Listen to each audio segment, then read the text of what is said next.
தொடர்ந்து இன்றைக்கு நாம் கர்த்தருடைய வார்த்தைக்கு நேராக கடந்து செல்ல போகிறோம். புதிய வருடத்திலே புதிய ஒரு செய்தியை கொடுக்கணும்னு நினைச்சேன். ஆனா இந்த வேத வசனங்கள் என்னுடைய இருதயத்திலே மிக ஆழமாக பதிந்திருக்கிறது. இதில் அநேக ஆசீர்வாதமான காரியங்கள் இன்றைக்கு இருக்கிறதை நான் உணர்ந்தேன். ஆகவே தொடர்ச்சியாக நாம் சிந்திக்கிற இந்த வேத பகுதியிலிருந்தே இந்த முதல் வாரத்திற்கான செய்தியை நாம் சிந்திக்க போகிறோம். இன்றைக்கு செய்தியின் தலைப்பு சகோதரரால் புகழப்படுபவன். என்னங்க செய்தி? சகோதரரால் புகழப்படுபவன். இன்றைக்கு பொதுவாக ஜனங்கள் அல்லது மனிதர்கள் எப்படி இருக்காங்கன்னா, எல்லாரும் தன்னை பிரைஸ் பண்ணணும், புகழணும், மேன்மையாக கருத வேண்டும் என்று அநேக காரியங்களை செய்கிறவர்களாக இருக்காங்க. விசேஷமாக வாலிபர்கள் அப்படி இருக்கிறத பார்க்கணும். பெரிய செயல்கள் எல்லாம் செஞ்சு அதை எப்படியாவது மனிதர்களுக்கு முன்பாக கொண்டு போய் அதை நிறுத்தணும். சில நேரங்கள்ல இந்த மனிதர்கள் அல்லது வாலிபர்கள் எடுக்கிற சில வீடியோஸை நம்ம பார்க்கிறோம். ரொம்ப இக்கட்டான அல்லது தவறி விழுந்து அவ்வளவுதான் உயிரே போயிடும். அப்படிப்பட்ட இடங்களில் எல்லாம் போய் என்ன செய்யறாங்க, அவங்க அந்த வீடியோ எல்லாம் எடுக்கிறாங்க. பெரிய சாகச நிகழ்ச்சிகள் எல்லாம் செய்து வீடியோ எடுத்து அவங்க பதிவேற்றம் செய்கிறதை நான் பார்ப்பேன். எதற்காகன்னா, எல்லாரும் லைக் பண்ணணும், அவங்கள மேன்மையாக என்ன செய்யணும், கருதணும், உயர்ந்தவர்களாக அவருடைய திறமைகளை எல்லாரும் பாராட்ட வேண்டும் என்று அநேகர் பல முயற்சிகளை எடுக்கிறாங்க. சிலர் அந்த முயற்சியில தோல்வியடைந்து மரணத்தையும் கூட என்ன செய்யறாங்க, அடைகிறார்கள். எல்லாருக்கும் ஆசை என்னன்னா, மற்றவர்களால் புகழப்பட வேண்டும், மற்றவர்களை விட நான் தனித்து காணப்பட வேண்டும், என்னுடைய திறமைகள், என்னுடைய ஞானம், என்னுடைய அறிவு, என்னுடைய தாளந்துகளின் மூலமாக மற்றவருடைய கவனத்தை கவரணும். அதுதான் எல்லாருக்கும் ஆசை. ஏதாவது ஒரு விதத்துல மற்றவருடைய கவனத்தை கவரணும், மற்றவர்களை விட நான் சிறப்பானவன் என்பதை ஜனங்களுடைய இருதயத்திலே பதித்து மனிதர்களால் புகழப்பட வேண்டும் என்று எல்லாருக்கும் ஆசை இருக்கு. இங்கே இந்த பகுதியிலே, வேத பகுதியிலே, இந்த யாக்கோபு தன்னுடைய மரண நேரத்திலே இந்த 12 பிள்ளைகளையும் ஆசீர்வதிக்கிறதை குறித்து நம்ம படித்து வருகிறோம். அதுல முதல்ல ரூபனை குறித்து நம்ம படித்தோம். ஒரு ஆசீர்வாதத்துக்குரியவனாக, மேன்மைக்குரியவனாக அவன் பிறந்தான். ஆனா சொல்றாரு, நீ மேன்மைக்குரியவனாக பிறந்த, ஆனா நீ மேன்மை அடைய மாட்டாய் என்று என்ன செஞ்சிட்டாரு, சொல்லிட்டார். மேன்மைக்குரியவனாகவே முதல் பிறந்தவனாக இருக்கிறான். அதான் இங்கே சொல்லும் போது, நீ என் சேஷ்ட புத்திரன், என் சத்துவமும் என் முதற் பலனுமானவன், நீ மேன்மையில் பிரதானமானவன் என்று சொல்கிறார். கடைசியில சொல்லிட்டு, ரொம்ப நல்ல வார்த்தையெல்லாம் சொல்லிட்டு கடைசியில நீ மேன்மை அடைய மாட்டா என்று சொல்றான். அதே போல இரண்டாவது பிள்ளையாகிய சிமியோனும் மூன்றாவது மகன் லேவியும் குறித்து கூட ஒரு நல்ல வார்த்தையை இந்த யாக்கோபு சொல்லவில்லை. இதை படித்து பார்க்கும்போது அடுத்ததாக இந்த யூதாவை குறித்து சொல்ல ஆரம்பிக்கிறார். 12 பிள்ளைகளும் அங்கே மரண வேளையில அவர்களை சுற்றி நிற்கிறார்கள். 3 பிள்ளைகளை குறித்து ஒரு நல்ல வார்த்தைகளை சொல்லாத இந்த யாக்கோபு இந்த யூதாவை குறித்து சொல்லும் போது, யூதாவே, சகோதரரால் புகழப்படுபவன் நீயே, சகோதரரால் புகழப்படுபவன் நீயே என்று சொல்லுகிறார். நான் இதை குறித்து யோசித்து பார்த்தேன். எல்லாருக்கும் ஆசை சகோதரர்களால் புகழப்படணும். என்ன செய்தார் இந்த யூதா சகோதரர்களால் புகழப்படுவதற்கு, சகோதரரால் மதிக்கப்படுவதற்கு? என்ன சொல்லணும்னா, இந்த வேத பகுதியில 49வது அதிகாரத்திலே இந்த யூதாவை குறித்தும் யோசேப்பை குறித்தும் தான் நல்ல காரியங்களை இந்த யாக்கோபு சொல்லுகிறார். கடந்த 1ஆம் தேதி யோசேப்பை குறித்து உங்களோடு கூட பேசினேன். சரி, இன்றைக்கு இந்த முதல் வாரத்துல இந்த சகோதரர்களால் புகழப்படுகிற ஒரு வாழ்க்கையை இவர் எப்படி பெற்றுக்கொண்டார்? ஏன்னா இவருடைய வாழ்க்கையை குறித்து நம்ம படிக்கும் போது நெகட்டிவான, எதிர்மறையான அநேக காரியங்கள் இவருடைய வாழ்க்கையில் இருந்ததை சரித்திரத்திலே நம்ம படித்தோம். நம்ம படித்துட்டு வந்தோம் யூதாவுடைய வாழ்க்கையில. அப்படி கடந்த கால தோல்விகள், தேவனுக்கு புரியமில்லாத அநேக காரியங்கள் இவருடைய வாழ்க்கையில் இருந்தது. ஆனால் எப்படி இவன் சகோதரர்களால் புகழப்பட்டார் என்ற காரியத்தை நான் யோசித்து பார்த்தேன். முதல் குறிப்பாக நான் சொல்கிறது என்னன்னா, இந்த யூதாவுக்கு கர்த்தருடைய கண்களில் கிருபை உண்டானது. வேற ஒன்னும் சொல்றதுக்கே இல்லை. ஏன்னா எவ்வளவோ தவறுகளை இந்த இந்த யூதா செய்திருக்கிறார். எவ்வளவோ தவறுகள். யோசேப்பை 20 வெள்ளிக்காசுக்கு விற்கலான்னு சொன்ன ஐடியா கொடுத்ததே யாரு? ஆமா, இந்த தன் சகோதரன், சொந்த சகோதரன், கூட பிறந்த சகோதரனை விற்பதற்காக, அது மாத்திரம் இல்ல, தன் வீட்டிற்கு வந்த மருமகளுக்கு துரோகம் செய்தவன், அநியாயம் செய்தவன் யாரு? இந்த யூதா. இப்படிப்பட்டவர்களை புகழுவார்களா? நான் முதல்ல புரிந்து கொண்ட காரியம் இது. இந்த எப்படி இருக்குதுன்னா, ரூபனுக்கு செய்த தவறுக்கு ஈக்குவலா தான் யார் செஞ்சிருக்கா? இந்த யூதாஸ். ஆனாலும் ஒரு காரியம், கர்த்தருடைய கண்கள் இவருக்கு கிருபை கிடைக்குது. ஃபர்ஸ்ட் நான் சொல்ற காரியம், இவருடைய செயல்களினாலெல்லாம் இல்ல, ஆண்டவருடைய தெரிந்தெடுப்பு அல்லது ஆண்டவருடைய கண்களிலே இவருக்கு கிடைத்த கிருபை என்று நான் சொல்லும்படி விரும்புகிறேன். ஆண்டவருடைய கண்கள் இவருக்கு கிருபை. அதான் மோசேட்ட சொல்றார், எவன் மேல் இரக்கமா இருக்க சித்தமா இருக்கிறேனோ அவன் மேல் இரக்கமா இருப்பேன் என்று சொல்லுகிறார். ஆமா, அதுபோல இவர்கள் மற்றவர்களை காட்டிலும் இந்த யூதா பெரிய சிறப்புகளை எல்லாம் அவன் பெற்றிருந்ததினாலே அவன் சகோதரரால் புகழப்பட்டானா எனக்கு சொல்ல முடியல. படித்த வரைக்கும் நான் பார்க்கும்போது முதல்ல நான் சொல்ல வேண்டிய காரியம், கர்த்தருடைய கண்களிலே இவனுக்கு கிருபை கிடைத்தது. கர்த்தருடைய நேரடியாக அந்த வார்த்தையை என்னால் சொல்ல முடியலனாலும் முதலாவதாக இந்த இவனுடைய வாழ்க்கையை குறித்து அறிந்திருக்கிறதுனால சொல்கிறேன், இது முழுவதும் தேவனுடைய கிருபையினால் உண்டான ஒரு காரியமாகி இந்த காலையில் நமக்கும் கூட கர்த்தருடைய கண்களிலே நமக்கு கிருபை கிடைத்திருக்கிறது. நம்ம பெரிய நல்லவர்களா இருக்கிறதுனால இங்க வரல, அந்த ஆண்டவரை அறிந்து கொள்ளல, இந்த ஆண்டவரை ஆராதிக்க தேவன் நம்மை தெரிந்து கொள்ளல. ஆண்டவருடைய பெரிதான கிருபை. நம்மை விட நல்லவர்கள், பக்திமான்கள் இந்த உலகத்துல இருக்காங்க. நம்மை விட கடவுளை தேட முயற்சிகளை எடுக்கிற, பிரயாசப்படுகிற அநேகர் இந்த உலகத்துல இருக்கிறாங்க. ஆனா ஆண்டவர் அவர்கள் எல்லாரையும், அவர்களுக்கெல்லாம் இந்த சத்தியம் மறைக்கப்பட்டு வேதைகளாகிய நமக்கு இந்த சத்தியத்தை வெளிப்படுத்தி அவரை அறிகிற அறிவை நமக்கு தந்து ஆண்டவரை ஆராதிக்க கட்டணம் வைத்திருக்கிறார். இது நம்முடைய கிரியைகளினால் உண்டானதல்ல, இது தேவனுடைய கிருபையாக காணப்படுகிறது. இரண்டாவது, இந்த யூதாவை குறித்து நான் யோசித்து பார்த்தேன், இவன் சகோதரரால் புகழப்படுவதற்கு காரணம் என்ன அப்படின்னு யோசித்து பார்க்கும்போது, இந்த லேயாள், இவனுடைய அம்மா பேரு லேயாள், இந்த பிள்ளை பிறந்த உடனே இந்த பிள்ளைக்கு யூதா என்று பெயரிட்டார்கள் என்று படிக்கிறோம். எந்த சூழ்நிலையிலே இந்த பெயரை அவர்களுக்கு எடுக்கிறார்? யூதா என்றால் பிரைஸ், துதி என்று அர்த்தம். நான் தேவனை துதிப்பேன் என்று சொல்லி அவனுக்கு யூதா என்று பேரிட்டான். 29ஆம் அதிகாரம் 35வது வசனத்தில் நாம் படிக்கிறோம், மறுபடியும் அவள் கர்ப்பவதியாகி ஒரு குமாரனை பெற்று இப்பொழுது கர்த்தரை துதிப்பேன் என்று சொல்லி அவனுக்கு யூதா என்று பேரிட்டார். கர்த்தரை துதிப்பேன், கர்த்தரை பிரைஸ் பண்ண, கர்த்தரை புகழுவேன் என்று சொல்லி, சகோதரரால் புகழப்படுகிறவனாக ஒருவன் மாற வேண்டும் என்றால் அவன் கர்த்தரை துதிக்கின்றவனாக, கர்த்தரை புகழுகின்றவனாக அவன் இருக்கணும். எப்போதும் கர்த்தரை மகிமை. சரி, எந்த சூழ்நிலையிலே இந்த பிள்ளைக்கு இந்த பெயரை இட்டால் என்று நான் படித்து பார்க்கும்போது 29ஆம் அதிகாரம் 30வது வசனத்திலிருந்து நீங்க படித்து பார்ப்பீர்கள் என்றால் நமக்கு தெரியும், இந்த யாக்கோபு ராகேலை திருமணம் பண்ணணும்னு அவர் என்ன செய்யவே இல்லை, நினைக்கவே இல்லைங்க. லாபான் கிட்ட மன்னிக்கணும், லேயாளை திருமணம் பண்ணணும்னு நினைக்கவே இல்லை. அவர் ராகேலுக்காக லாபான் இடத்துல 7 வருடங்கள் என்ன செய்யறார்? வேலை செய்யறார். 7 கடினமான வேலை. ராகேலின் மேல் அவர் வைத்த அன்பினால அந்த 7 வருடங்கள் கொஞ்சமா இருந்ததாம். இப்படியாக இந்த ராகேலுக்காக இந்த யாக்கோபு 7 வருடங்கள் பணியாற்றுகிறான். ஆனா திருமண நாள்ல யாரை கொண்டு வந்து கொடுத்துட்டான்? இந்த லேயாலை இந்த லாபான் கொண்டு வந்து ஏமாற்றி கொடுத்து விட்டான். இப்போ இந்த யாக்கோபு அவளை நேசித்தானா? நேசிக்கவே இல்லை.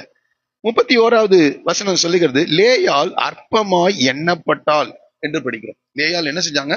அற்பமாய் எண்ணப்பட. ஏனென்றால் அவங்க ரொம்ப அழகானவங்களாம் இல்ல, அவங்களுடைய கண்கள் கூச்ச பார்வை உடையதாக இருந்தது என்று வேதம் சொல்லுகிறது.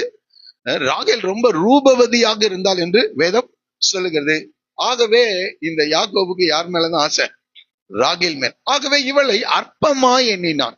பொதுவாக சில நேரங்களிலே சில காரியங்களை மனிதர்களுடைய கண்ணோட்டத்தின் அடிப்படையில சில காரியங்கள் குறைவுகளை பார்க்கும்போது நாம் அவர்களை அற்பமாக எண்ணுகிறோம். சில நேரத்தில் சிலர் நன்றாய் படித்தவர்களாக இருக்க மாட்டாங்க, அழகில் சிறந்தவர்களாக, திறமையாற்றவர்களாக ஒருவேளை இருக்கலாம். அப்படிப்பட்ட நேரங்கள்ல மனிதர்கள் நம்ம செய்யற காரியம் என்னன்னா, அவர்களை என்ன செய்யறது? ரொம்ப அற்பமாக எண்ணுகிறது. அதே போல இந்த யாக்கோபு இந்த லேயாளை அற்பமாய் எண்ணினான் என்று படிக்கும். ஆனால் தேவன் அற்பமாய் எண்ணுகிறவர், எந்த ஒரு மனிதனையும் தேவன் அற்பமாய் எண்ணுகிறவர் அல்ல. ஏனென்றால் இந்த ராகேலையும் தேவன் தான் உருவாக்கினார், லேயாலையும் யார் தான் உருவாக்குறார். அப்ப ஆண்டவருடைய பார்வையில 2 பேரும் சமம் தான். ஆகவே இந்த சூழ்நிலையில என்னென்ன காரியங்கள் நடந்திருக்கும்னு நினைக்கிறேன், தெரியல எனக்கு. அற்பமாய் ஒருவரை பார்த்தாங்கன்னா வேலை ஸ்தலங்கள்ல, குடும்பங்கள்ல கூட, வீட்டுல கூட இருக்கலாம். அப்படி வேலை ஸ்தலங்கள்ல இருக்க நண்பர்களுக்கு மத்தியிலே நம்ம அற்பமாக தோன்றும் போது சில குறைவுகள், மற்றவர்களிடத்துல காணப்படுகிற பெரிய காரியங்கள், நல்ல காரியங்கள், சில திறமைகள் நம்ம இடத்துல இல்லாத போது மற்றவர்கள் நம்ம எப்படிதான் பார்ப்பாங்க? அற்பமாய் பார்க்கும் போது நடைபெறுகிற காரியங்கள் ரொம்ப இன்சல்ட் என்ன செஞ்சிருக்கும், நடந்திருக்கும். ஆகவே இங்கே சொல்லுகிறாள், இவள் அற்பமா எண்ணப்பட்டாள் என்று கர்த்தர் கண்டு அவர் கற்பம் தரிக்கும்படி செய்தார். இப்ப பாருங்க, பல சம்பவங்கள் அங்கே நடந்திருக்கும். ஒரே ஒரு வார்த்தையில சொல்லிட்டு போயிட்டாங்க. இப்ப இவள் கர்ப்பவதியாகி குமாரனை பெற்று சொல்லுகிறார், கர்த்தர் என் சிறுமையை பார்த்தருளினார் என்று சொல்ல. அப்ப ஏதோ செயல்கள் அங்கே என்ன செய்திருக்கிறது, நடந்திருக்குது. இவனை சிறுமைப்படுத்துகிறேன், இவனை அற்பமாய் நினைத்த செயல்பட்ட காரியங்களை அவள் சொல்றார், கர்த்தர் இதை பார்த்தார் என்று சொல்லி அவனுக்கு ரூபன் என்று பெயரிட்டார். மறுபடியும் அவள் கர்ப்பவதி ஆகினால் அந்த இடத்துல பாருங்க சொல்றார், நான் அற்பமாய் எண்ணப்பட்டதை கர்த்தர் கேட்டருளினார். அப்படின்னா நான் என்ன நினைக்கிறேன்னா, அந்த அம்மாவுக்கு ஒரு பேர் வச்சிருப்பான்னு நினைக்கிறேன். யாரு?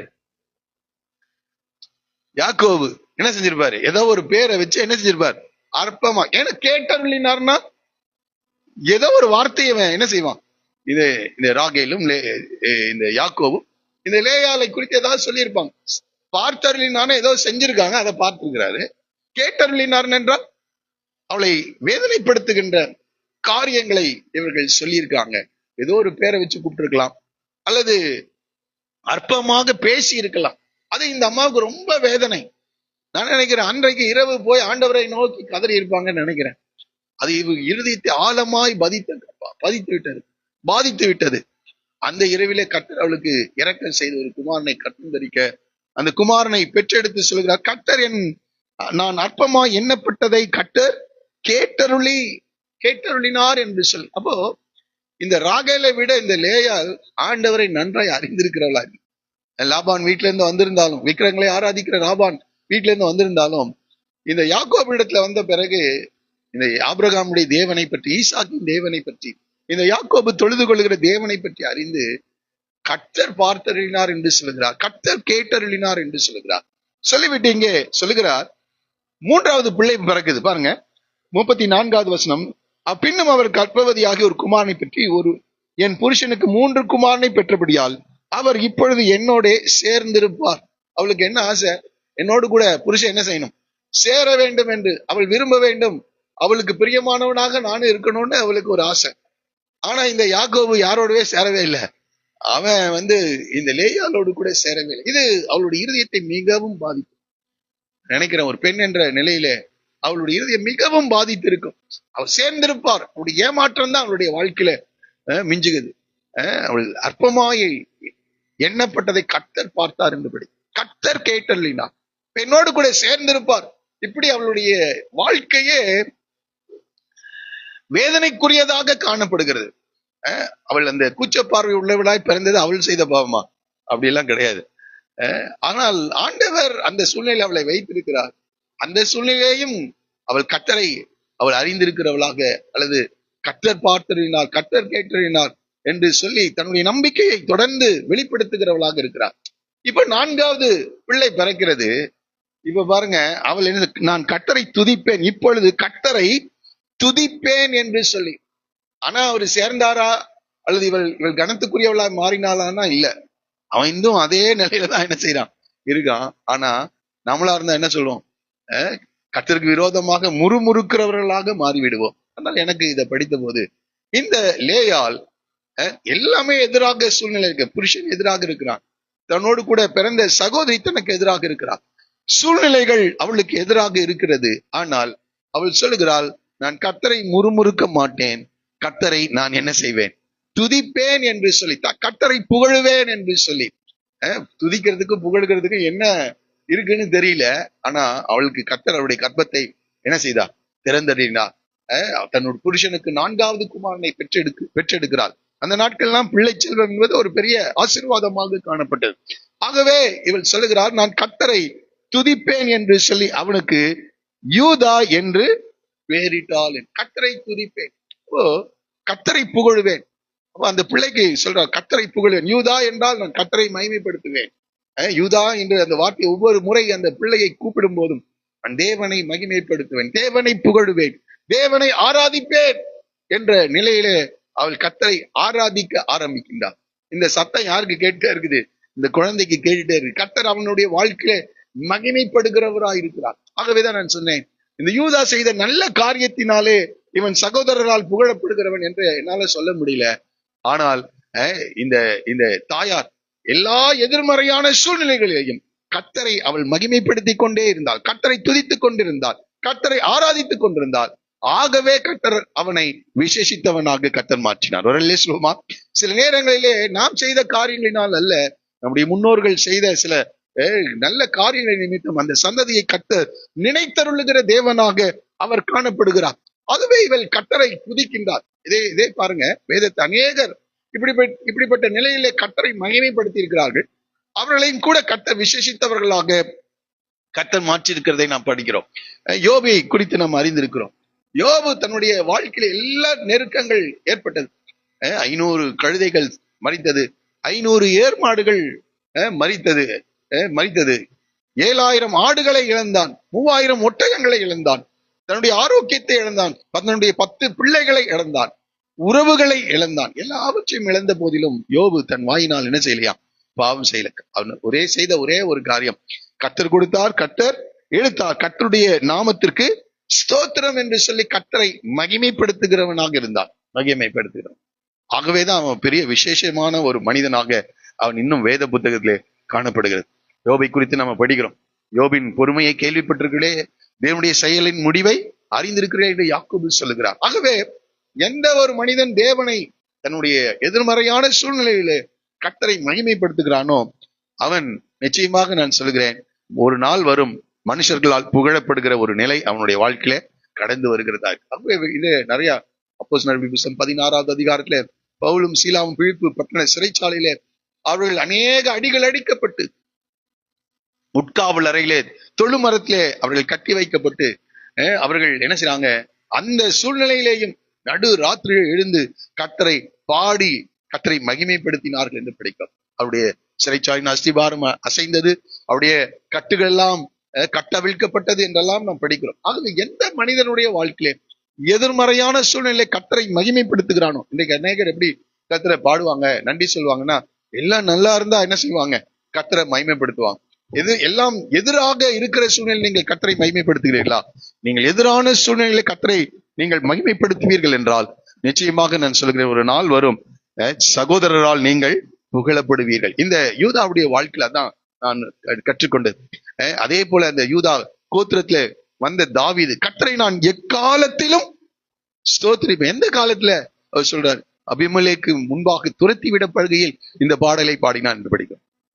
வேறொரு தேசத்துல அவன் காணப்படுகிறான், ஒரு அடிமையாக அல்லது உயிரை பாதுகாக்கும்படியாக அடுத்த தேசத்துக்கு போனா அங்க அவன் கைது செய்யப்படுகிறான். அப்படிப்பட்ட சூழ்நிலையையும் தாவீது கர்த்தரை மகிமைப்படுத்துகிறவனா இருந்தான். தாவீது எல்லாராலும் புகழப்படுகிற ஒரு மனிதனாக கர்த்தர் மாற்றினதற்கு காரணம், எல்லா சூழ்நிலைகளிலேயும் அவர்கள் என்ன செய்தாங்க? கர்த்தரை மகிமைப்படுத்தினார்கள். நாமும் கூட அப்படி மகிமைப்படுத்துவோம் என்றால் சகோதரரால் நிச்சயமாக புகழப்படுவோம். சில வசனங்களை நான் அதற்காக வாசிக்க விரும்புகிறேன். 111ஆம் சங்கீதம் 1வது வசனத்தை நீங்கள் படிப்பீர்கள் என்றால், அல்லேலூயா, செம்மையானுடைய சங்கத்திலும் சபையிலும் கர்த்தரை முழு இருதயத்தோடும் துதிப்பேன். சங்கீதக்காரன் சொல், செம்மையான சங்கத்திலும் சபையிலும் கர்த்தரை முழு இருதயத்தோடும் நான் துதிப்பேன். சில நேரங்களில நம்ம வீடுகள்ல அப்படி கர்த்தரை பாடி விடுதலையோடு கூட மகிமைப்படுத்த முடியாத சூழ்நிலைகள் நம்முடைய வாழ்க்கையில காணப்படலாம். அதற்கு தான் சபையை கர்த்தர் ஏற்படுத்தி வைத்திருக்கிறார். இங்கே வரும்போது நம்ம எல்லாரும் இணைந்து அவரை என்ன செய்ய, கர்த்தரை பாட, கர்த்தரை துதிக்க, கர்த்தரை ஆராதிக்க கர்த்தர் இந்த சபை ஆராதனை ஒழுங்கை கர்த்தர் ஏற்படுத்தி இருக்கிறார். அதான் சொல்றேன், செம்மையானுடைய சங்கத்திலும் சபையிலும் கர்த்தரை எப்படி துதிப்பேன்? முழு இருதயத்தோடு. அதனால்தான் நம்ம படிக்கிறோம், பாடும்போது நம்ம முழு இருதயத்தோடு முழு ஆத்மாவோடு ஆவியோடும் பாடணும், அதே சமயத்துல கருத்தோடும் நாம் பாட வேண்டியுள்ள. அப்போ நன்றாய் ஒருவேளை வீடுகளில் அப்படிப்பட்ட சூழ்நிலைகள் உங்களுக்கு இல்லாமல் இருக்கலாம். இங்கே வரும்போது கர்த்தரை பாடுங்கள், உங்களுடைய வாயத்திலிருந்து கர்த்தரை பாடுங்க. கர்த்தரை துதிப்பதற்காகவே நீங்களும் நானும் தேவனால் ஏற்படுத்தப்பட்டவர்களாக காணப்படுகிறோம். ஆகவே இங்கே வரும்போது சபையை கர்த்தர் அதற்காக தான் ஏற்படுத்தியிருக்கிறார். அதுக்காக தான் ஆராதனைன்ற ஒரு நேரத்தை நம்முடைய முன்னோர்கள் ஆராதனை ஒழுங்கில ஏற்படுத்தி வைத்திருக்கிறார். எபிரேயர் 13:15 சொல்லுகிறது, எபிரேயர் 13:15, ஆகையால் அவருடைய நாமத்தை துதிக்கும் உதடுகளின் கனியாகிய ஸ்தோத்திர பலியை அவர் மூலமா எப்பொழுதும் தேவனுக்கு செலுத்த. ஆராதனையிலே மாத்திரம் அல்ல, அவருடைய நாமத்தை துதிக்கும் உதடுகளின் கனியாகிய ஸ்தோத்திர பலியை, ஸ்தோத்திர பலி என்று சொல்லப்பட்டிருக்கு. ஸ்தோத்திரம், அவ எப்போதும் நாம் கர்த்தரை ஸ்தோத்திரிக்க வேண்டும். அவங்களுடைய ஜெப நேரங்களிலே மாத்திரம், நீங்கள் எதை செய்து கொண்டிருந்தாலும் உதடுகளின் கனியாகிய ஸ்தோத்திர பலியை அவர் மூலமாய் ஞாயிற்றுக்கிழமைகளே மாத்திரம் இல்ல, சபை கூடுகிற நேரங்களிலே மாத்திரம் இல்ல, எப்பொழுதும் தேவனுக்கு செலுத்த கடும். யாரெல்லாம் எப்பொழுதும் கர்த்தருக்கு ஸ்தோத்திரித்துக் கொண்டிருக்கிறார்களோ, சபை கூடி வரும்போது கர்த்தரை முழுதயத்தோடு பாடி ஆராதிக்கிறார்களோ, நான் எல்லா எதிர்மறையான சூழ்நிலையில கர்த்தரை மகிமைப்படுத்துகிறார்களோ, நிச்சயமாக நான் சொல்லுகிறேன், கர்த்தர் அவளை சகோதரர்களால் புகழப்படுகிறவர்களாக கர்த்தர் அவளை மாற்றுகிறவராக அவர் காணப்படுகிறார். முதல் சொன்ன தேவனுடைய கிருபை தான் இந்த யூதாவுடைய வாழ்க்கையில தேவனுடைய தெரிந்து கொள்ளுதல். இரண்டாவது சொல்லுகிறேன், அவனுடைய தாயார் எதிர்மறையான சூழ்நிலை கர்த்தரை மகிமைப்படுத்துகிறவர்களா இருந்தார். பின்னாட்கள்ல சில தவறுகள் அந்த கோத்திரத்திலே இருந்தாலும் பின்னாட்கள் அவர்கள் எல்லாம் சரி செய்து தேவனை துதிக்கின்றவர்களாக, தேவனை ஆராதிக்கிறவர்களாக இந்த கோத்திரம் மாறுகிறதை தேவன் அறிந்திருக்கிறார்.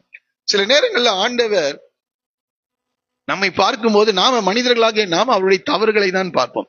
அப்படி நிகழ்காலங்களையும் கடந்த காலங்களையும் அறிந்து அவளை குறித்து சொல்லுவோம், சாட்சி சொல்லுவோம்.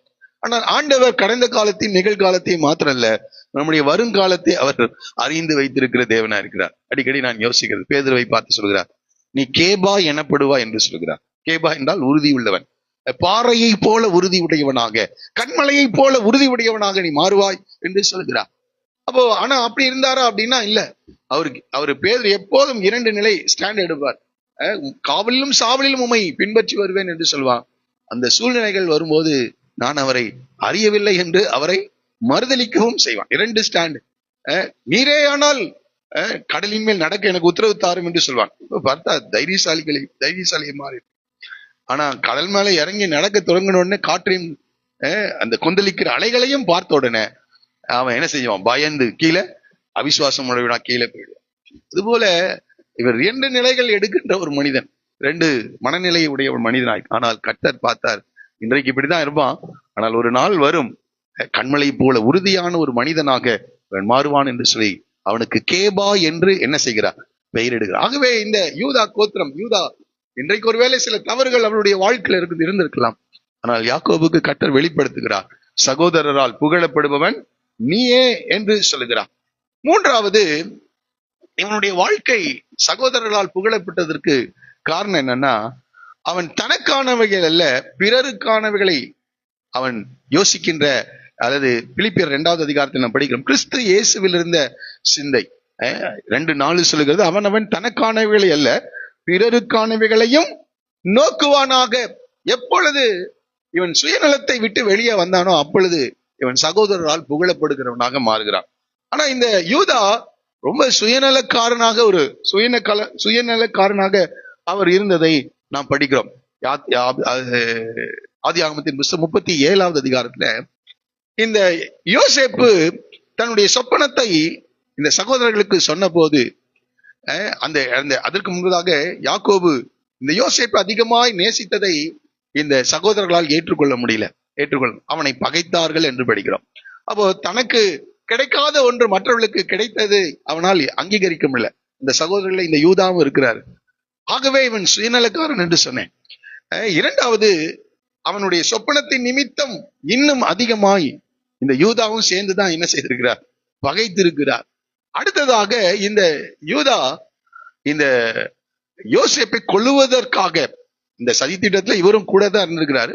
பிறகு 20 வெள்ளிக்காசுக்கு அவரை விற்றார் என்று நாம் படிக்கிறோம். சுயநலக்காரனாக காணப்படுகிறான். அவனுடைய ரத்தத்தை கொல்லுவதனால் நமக்கு லாபம் என்ன என்று சொல்லுகிறான். என்னவா? அவனை கொல்றதுனால நமக்கு என்னப்பா லாபம் கிடைக்கும். ஆனா இவனை விற்றா நமக்கு என்ன கிடைக்கும்? லாபம் கிடைக்கும். 10 பேருக்கும் என்ன செஞ்சலாம், கொஞ்சம் பங்கு போட்டுக்கலாம் என்று சொல்லி அவனை விற்கிறவர்களாக மாறுகிறான். ஆகவே இவன் சுயநலக்காரனாக இவன் காணப்படுகிறான். அதே போல 38வது அதிகாரத்துக்கு வரும்போது இவன் சகோதரரை விட்டு அதுல்லாம் என்ற ஊருக்கு அவன் கடந்து சென்றான் என்று படிக்கிறான். சுயநலக்காரனாக இருக்கான். இதை தேவனை பற்றி அறிவு இருக்கிறது. ஒரு பெரிய பாரம்பரிய குடும்பத்திலே அவன் வந்திருக்கிறான். கர்த்தருடைய விருப்பம் என்ன, தன்னுடைய வாழ்க்கையை குறித்து கர்த்தருடைய விருப்பம் என்ன எல்லாம் நல்லா தெரியும். ஆனா சுயநலக்காரனாக தன் சகோதரரை விட்டு அதுல்லாம் ஊரானாகி ஈரா என்னும் ஒரு மனிதனிடத்தில் போய் சேர்ந்தான் என்று படிக்கிறோம். சுயநலக்காரன், தனக்காகவே வாழ்கின்ற ஒரு மனிதனாக அவன் காணப்படுகிறான். அங்கே ஒரு கானானிய பெண்ணை அவன் கண்டு அவளை திருமணம் செய்கிறான். அவர்களுக்கு ஏர், ஓனான், சேலா என்ற 3 பிள்ளைகள் என்ன செய்றாங்க, பிறக்கின்றார்கள். இதெல்லாம் நம்ம படித்த காரியம். ஆகவே தேவ திட்டத்தை எல்லாம் அறியறதுக்கு அவனுக்கு விருப்பம் இல்லை.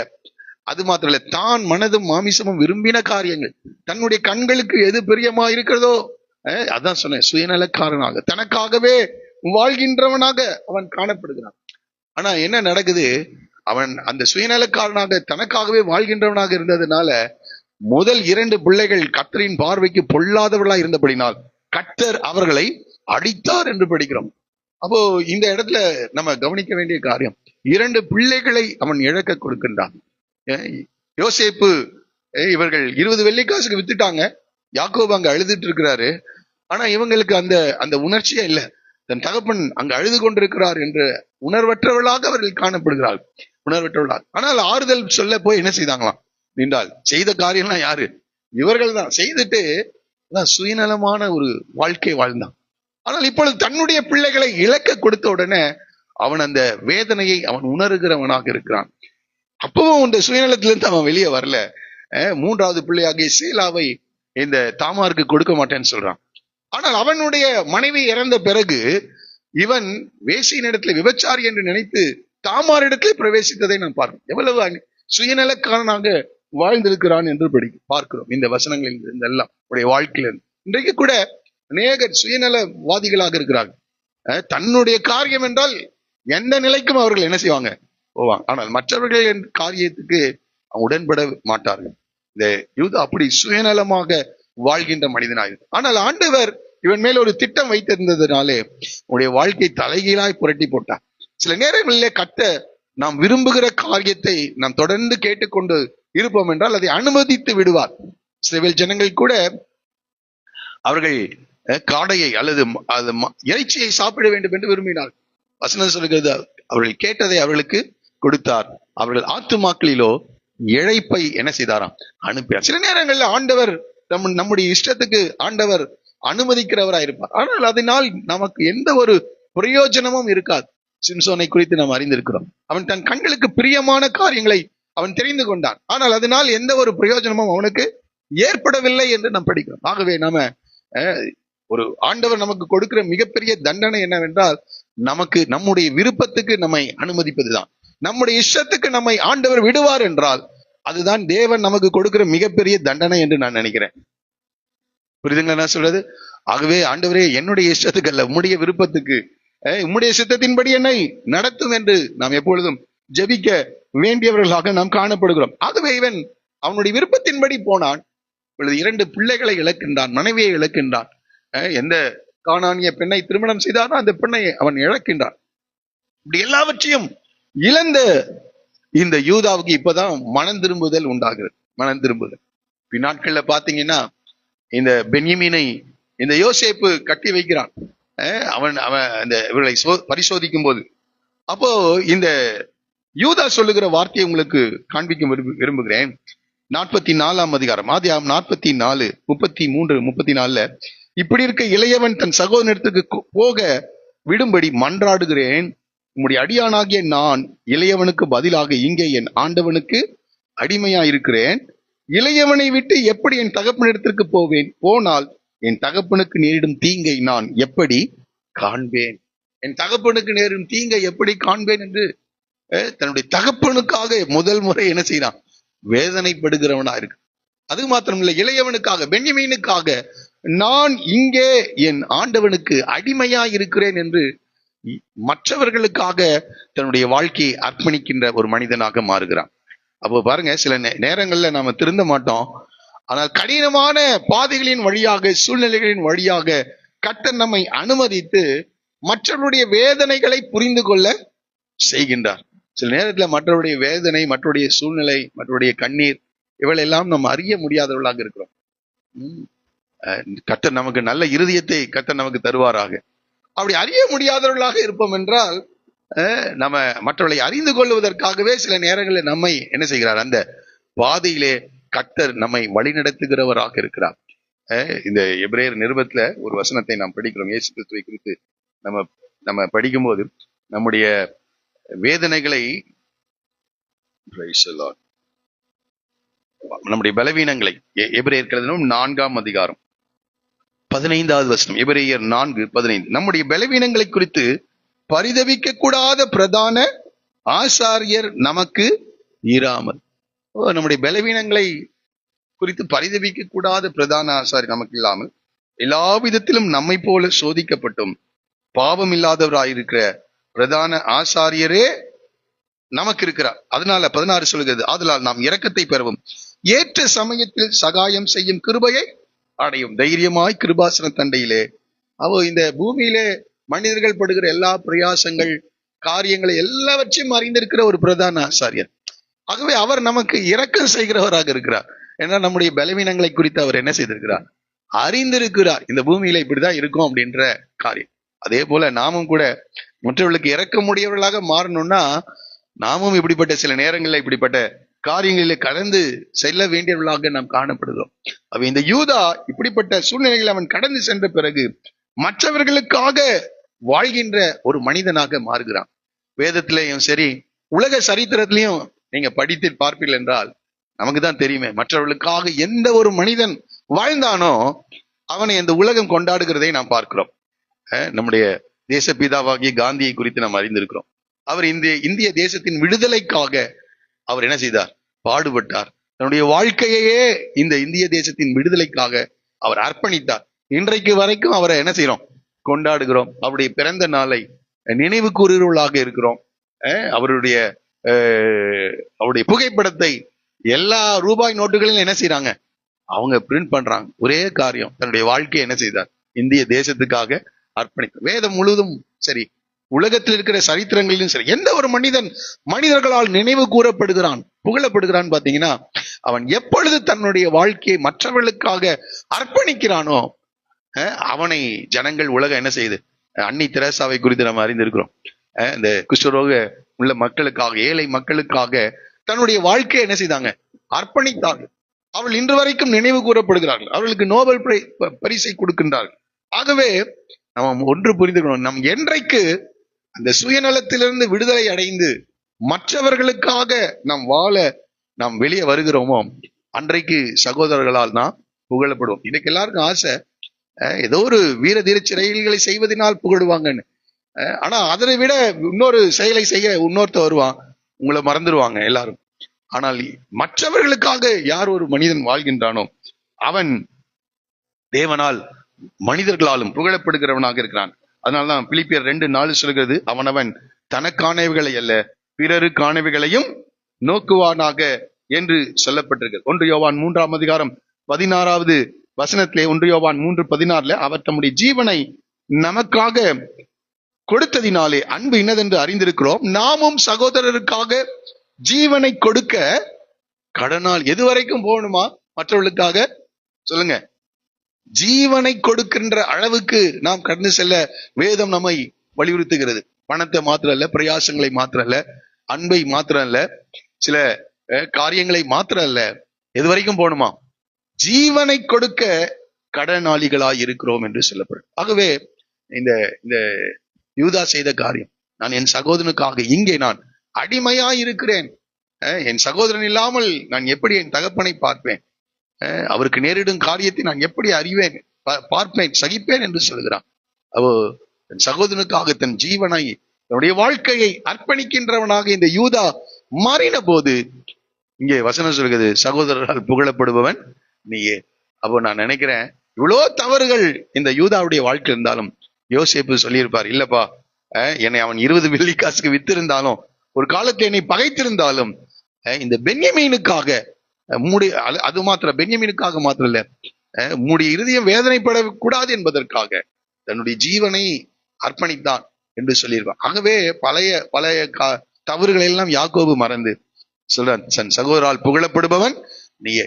இந்த ஒரு இடம் மாத்திரம் இல்ல, நான் நினைக்கிறேன் அவன் தன்னுடைய குடும்ப வாழ்க்கையிலே ஏற்பட்ட பல பிரச்சனைகளினாலே அவனுடைய எண்ணங்களே என்ன செஞ்சிருச்சு, மாறிடுச்சு. சுயநலமாய் வாழ்ந்த அவன், நான் நினைக்கிறேன் அதற்கு பிறகு தகப்பனை கவனிக்கின்றவனாக, மற்றவர்களுக்கு உதவி செய்கின்றவனாக, மற்றவருடைய நல்வாழ்வை விரும்புகிறவனாக, மற்றவருடைய முன்னேற்றத்திலே அதிக அக்கறை செலுத்துகிறவனாக இந்த யூதா வாழ்ந்திருக்கணும். இந்த ஒரு காரியம் மாத்திரம் இல்ல, அவருடைய வாழ்க்கையை பார்த்துதான் யாக்கோபு சொல்லுகிறார், சகோதரரால் புகழப்படுபவன் நீயே என்று சொல்லுகிறார். அடுத்ததாக இந்த வசனத்துல நம்ம படிக்கிற போது, உன் கரம் உன் சத்துருக்களுடைய பிடரியின் மேல் இருக்கும் என்று சொல்லுகிறார். சும்மா எல்லாரும் நம்மளை புகழ்ந்துட மாட்டாங்க. இங்க இந்த வசனம் சொல்கிறது, உன் கரம் உன் சத்துருக்களுடைய பிடரியின் மேல் இருக்கும் என்று சொல்லுகிறார். சத்துருக்களின் மேல், சத்துருக்களுடைய பிடரியின் மேல் இருக்கும். இதுல என்னன்னா, நான் அதை யோசித்து பார்த்தேன். இந்த யூதா என்ற நிலையில, அல்லது தற்காலத்தை குறித்து மாத்திரம் இந்த யாக்கோபு அல்லது தேவனுடைய வார்த்தை வெளிப்படவில்லை. எதிர்காலத்திலே இந்த யூதா கோத்திரம் என்ன செய்யும் என்பதை அவள் அறிந்திருக்கிறாள். ஆகவேதான் சொல்ல, உன் கரம் உன் சத்துருக்களுடைய பிடரியின் மேல் இருக்கும் என்று.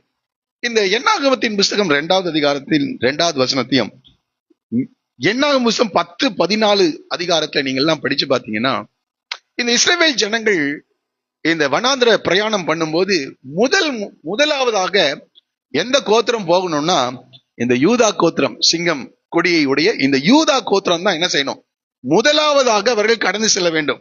முதலாவதாக கொஞ்சம் யோசிச்சு பாருங்க, 12 கோத்திரம் இருக்குதுங்க, இந்த யூதா தான் என்ன செஞ்சிடணும், அந்த அந்த ப்ரொசஷன் சொல்லலாம், அல்லது அந்த ஜனங்களை வழிநடத்துகின்ற அல்லது முன்னணியிலே போகின்ற ஒரு கோத்திரமா இருக்கும். இப்ப முன்னால போனா என்ன நடக்கும் அப்படின்னா, சத்துருக்கள் வருவாங்க, எதிரிகள் வருவாங்க.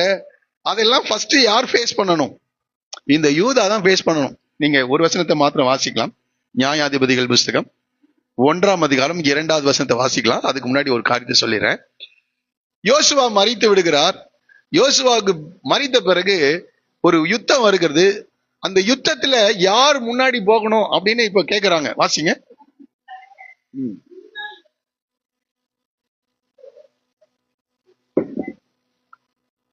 பாருங்க, அதற்கு கத்த யூதா எழுந்து, அப்போ யுத்தத்துக்கு போகணும்னா யார் ஃபர்ஸ்ட் போகணும், யூதா போகணும். சகோதரரால் புகழப்படுபவன் நீயேன்னு சொல்றாரு. எனக்கு அதை படிக்கும்போது என்னாகும் புத்தகத்திலையும் சரி, இந்த நியாயாதிபதிகள் எல்லாம் படிச்சு பார்த்தா, யுத்தத்துக்கு முன்னாடி போகணுமா இவன். சாதாரண நம்ம முதல்ல என்ன செய்வாங்க, நம்ம ஊர் பழமொழி என்ன சொல்லுது சொல்லுங்களேன், படைக்கு பிந்து பந்திக்கு என்ன செய் முந்து. படைக்கு பிந்து பந்தி. பந்தின்னா என்னது, எங்கெல்லாம் சாப்பாடு போடுறாங்களோ அங்க முன்னாடி போய் நில்லு.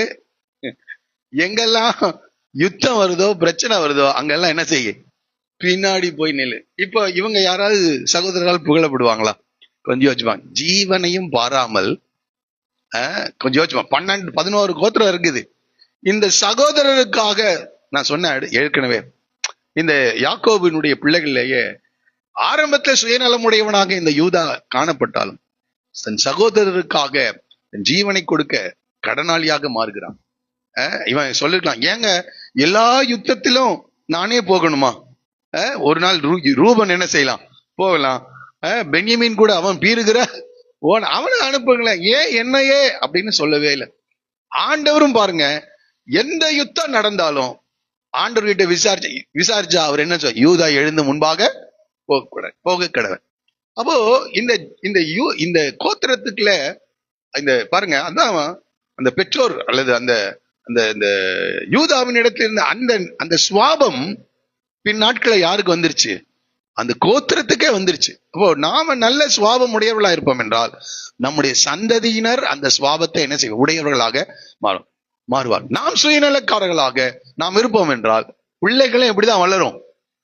என்ன சொல்றாங்க, அந்த பிளட்டுங்க அப்படின்றாங்கல்ல. ஆமா, அந்த ரத்தம். இந்த காலை வெள்ள இந்த யூதா எப்போதும் தனக்கான, ஆரம்பத்துல அப்படி இருந்தாங்க, மனம் திரும்பின உடனே அவன் தனக்கானவளை இல்ல பிறருக்கானவர்களை நோக்குகிறவனாக. எந்த யுத்தம் நடந்தாலும் இந்த யூதா முன்பாக கடந்து செல்லுகிறவனாக இருக்கிறான். இப்போ இங்க வசனம் என்ன சொல்லுது, உன் கரம் உன் சத்துருக்குடைய பிடரியின் மேல் இருக்கும். சத்துருக்குடைய பிடர்னா என்னது, இந்த கழுத்தின் மேல் இருக்கும் என்று சொல்லுகிறார். இது அப்படியே நடந்தது. இஸ்ரவேல் ஜனங்கள் கானான் தேசத்துக்குள் கடந்து செல்கிறார். அங்கே முதலாவதாக ஆயி பட்டணத்தை பிடிச்சிடுறாங்க. அதுக்கப்புறம் நடந்த சம்பவத்தை நீங்கள் படித்து பார்ப்பீர்கள் என்றால் 5 ராஜாக்கள் இந்த இஸ்ரவேல் ஜனங்களோடு கூட யுத்தம் பண்ணுகிறார்கள். யோசுவாவின் புத்தகம் 10ஆம் அதிகாரம் 24, 25 வசனங்களை. 5 ராஜாக்கள். ஒவ்வொரு ராஜா வந்தாலே பரவாயில்ல, ஆனா இப்ப எத்தனை பேர் வந்திருக்காங்க? 5. இப்ப ஆண்டவர்கிட்ட கேட்டா ஆண்டவர் யார் தான் முன்னாடி போகணுன்றாரு, யூதா தான் முன்னாடி போகணுன்றார். கொஞ்சம் அதை யோசிச்சு பாருங்க. ஒரு ராஜா வந்தா பரவாயில்லைங்க, 5 ராஜாக்கள், அந்த தேசத்துல இருக்கிற 5 ராஜாக்கள் ஒட்டுக்கா இந்த யுத்தத்துக்கு வருகிறார்கள். இப்போ அந்த யுத்தத்துல கர்த்தர் பெரிய வெற்றியை பெறுகிறார், கொடுக்கின்றார். இப்ப யோசுவா என்ன செய்கிறார் பாருங்க. அவர்களை யோசுவாவிடத்தில் கொண்டு வந்தார்கள். 5 ராஜாக்களை யோசுவாவிடத்தில் கொண்டு வந்தாங்களாம். யோசுவா இஸ்ரவேல் மனுஷரை எல்லாம் அழைப்பித்து தன்னோட கூட வந்த யுத்த மனுஷரின் அதிபதிகளை நோக்கி, நீங்கள் கிட்ட வந்து உங்கள் கால்களை இந்த ராஜாக்குடைய கழுத்துகளின் மேல் வையுங்கள் என்றான். அவர்கள் கிட்ட வந்து தங்கள் கால்களை அவர்கள் கழுத்துகளின் மேல் வைத்தாள். உன் கரம் உன் சத்துருக்குடைய பிடரியின் மேல் என்ன செய்யும், இருக்கும். கரம் மாத்திரம் இல்ல, இங்க யோசுவா எதை வைக்க சொல்றாரு, காலை வைக்க சொல்லுகிறார். 5 ராஜாக்கள் என்ன 50 ராஜாக்கள் வந்தாலும் இந்த வார்த்தை அப்படியே அவனுடைய வாழ்க்கையில பழிக்கின்றது. உன் கரம் உன் சத்துருக்குடைய பிடரியின் மேல் இருக்கும். ஏன் அதை செய்யறார் யோசுவான்னா, அப்பொழுது யோசுவா அவர்களை நோக்கி, நீங்கள் பயப்படாமலும் கலங்காமலும் பலத்து திடமனதாயிருங்கள். நீங்கள் யுத்தம் பண்ணும் உங்கள் சத்துருக்களுக்கெல்லாம் கர்த்தர் இப்படியே. ஆமா, அப்போ உன் சத்துருக்களுடைய பிடரியின் மேல் உன் கை இருக்கணும்னா இது அவன் செய்யறது அல்ல. இவன் எழுந்து சகோதரர்களுக்காக மற்றவர்களுக்காக கிரியை செய்ய ஆரம்பிக்கின்றான். கர்த்தர் வெற்றியை கொடுக்கின்றவராக இருக்கிறார். கர்த்தர் என்ன செய்கிறார், வெற்றியை கொடுக்கிறவராக இருக்கிறார். இந்த வார்த்தை அப்படியே தாவீதுடைய, யூதா கோத்திரத்தை சார்ந்த தாவீதுடைய வாழ்க்கையில அப்படியே நிறைவேறினதை தாவீது சொல்லுகிறார் பாருங்க. 2 சாமுவேலின் புத்தகம் 22ஆம் அதிகாரம், 2 சாமுவேலின் புத்தகம் 22ஆம் அதிகாரம் 40, 41 வசனத்தை வாசிங்க.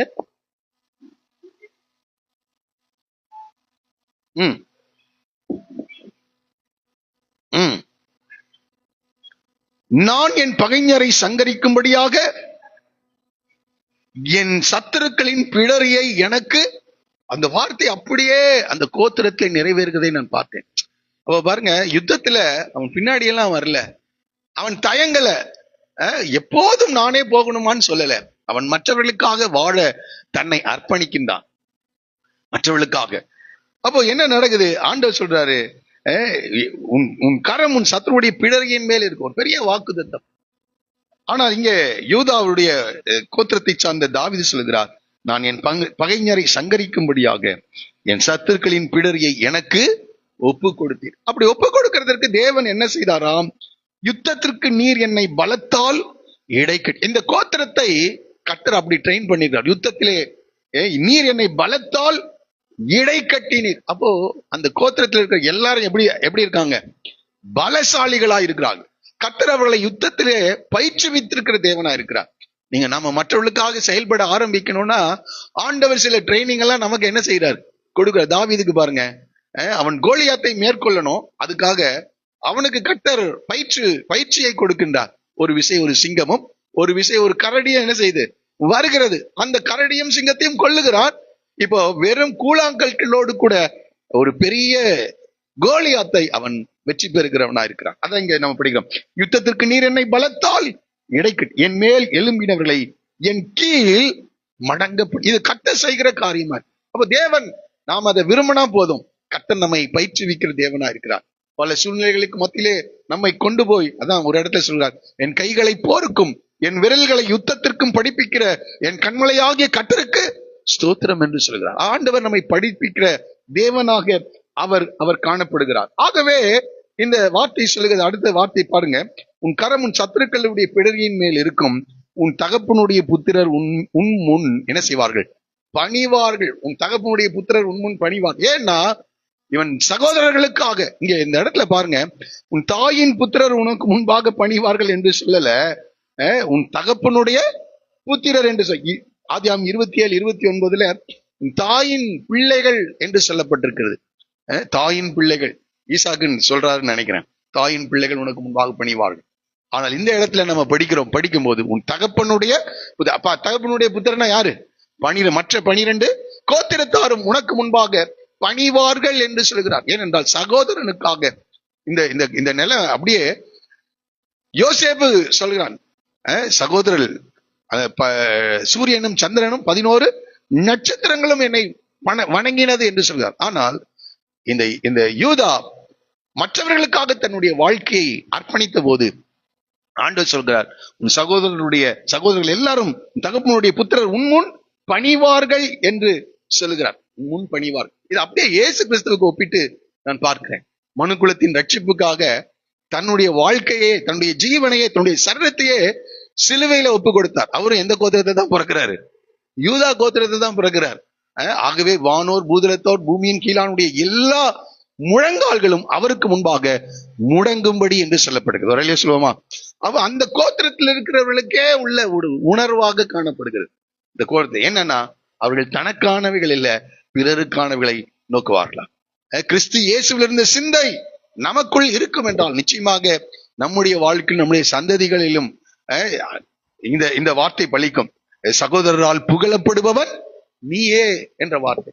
அப்போ உன்னுடைய கை சத்துருக்குடைய பிடரியின் மேல் இருக்கும். அதுக்காக தேவனை நம்மை உருவாக்குகிறவராக, பயிற்றுவிக்கிறவராக அவர் காணப்படுகிறார். ஆகவே ஒரு பெரிய வெற்றியை தேடி கொடுக்கும் போது நிச்சயமாக சகோதரர்களால் புகழப்படுவாங்களா இல்லையா? யோசிச்சு பாருங்க. தாவீது கோலியாத்தை கொன்று வருகிறான். 18ஆம் அதிகாரம் 1 சாமுவேல் புஸ்தகத்துல சவுல் கொன்றது 1000, தாவீது கொன்றது 10,000 என்று சொல்லுகிறார். இது சவுலுக்கு விசனமா இருந்ததா? அதுக்கு என்ன பண்ண முடியும்? அதுக்கு என்ன? அவன் சுயநலக்காரனாக இருக்கிறான். இன்றைக்கு அநேகருக்கு விசனமா வருது. நன்றாய் புரிந்து கொள்ளுங்கள். அப்போ நீங்க மற்றவர்களுக்காக தான் சொல்றேன். அவன் தன் ஜீவனை பாராமல் தன்னுடைய ஜனத்தின் ரட்சிப்புக்காக பெலிஸ்தியர்கள் இஸ்ரவேலின் ராணுவங்களை நிந்திக்கிறதை அவன் கேட்ட போது அங்க இருக்கிற ஒருத்தருக்கு கூட துணிவு, தைரியம் வரல. தன் ஜீவனை பாராமல் அந்த யுத்தத்துக்கு கடந்து செல்கிறான். வெறும் கூழாங்களையும் தடிகளையும் கோள்களையும் எடுத்துக்கொண்டு அவன் கடந்து சென்று ஒரு பெரிய வெற்றியை அவன் தேடி தருகிறான். இப்பொழுது ஜனங்கள் சொல்லுகிறார்கள், அங்க சொல்லாம இருந்துக்கலாம், சவுல்னு தாவீது கொன்றது 10,000 என்று சொல்லியிருக்கலாம். ஆனா அவங்க என்ன சொல்றாங்க? சவுல் கொன்றது 1000, தாவீது கொன்றது 10,000 என்று சொல்லுகிறார். கேட்கிறார்கள், எப்பொழுது நாம் இந்த சுயநலத்திலிருந்து நம்ம வெளியே வர போறோமோ அன்றையிலிருந்து நாம் மற்றவர்களுக்காக வாழ ஆரம்பிக்கின்ற நாளிலிருந்து சகோதரரால் நாம் புகழப்படுவோம் என்பதை நாம் மறந்துவிட வேண்டாம். ஆகவே சகோதரரால் புகழப்படுபவன் நீயே என்று சொல்லுகிறார். சரி, அடுத்த 9வது வசனத்துக்கு நாம் கடந்து செல்லும் போது இந்த யூதாவுடைய குணநலத்தை குறித்து சொல்லுகிறார். யூதாவுடைய குணநலம். இங்கே இந்த யூதாவை குறித்து சொல்லும் போது வாசிங்கள் 9வது வசனத்தை.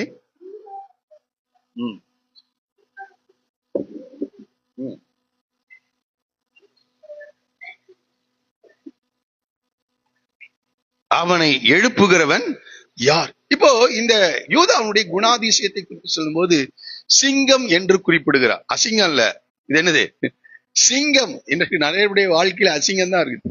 ஆனா இவன் சிங்கமாக இருக்கிறான். 3 சிங்கங்களை குறித்து சொல்லுகிறார். வாசிக்கலாம், வாசிங்க. யூதா என்ன சிங்கமா? பாலசிங்கம். பாலசிங்கம்னா இப்போ இது இன்னும் அந்த முதிர்ச்சி அடைந்த கடைசியில பாருங்க, கிளசிங்கம் போல. கிளசிங்கம்னா என்னது? அது வயசாயிடுச்சு. அந்த சிங்கம் போல இல்ல, ஃபர்ஸ்ட் என்னவா இருக்கானா? பால சிங்கமாக இருக்கிறான் என்று சொல்லுகிறான். அந்த சிங்கம் இன்னும் அந்த வாலிப வயதை அடையல. அந்த வயதை நோக்கி அவன் என்ன செய்யறான்? கடந்து செல்கிறான். 18 வயசுல எப்படி இருப்பாங்க பிள்ளைகள்? அப்படி வளர்ந்து வருகிறவர்களாக இருக்கிறான்.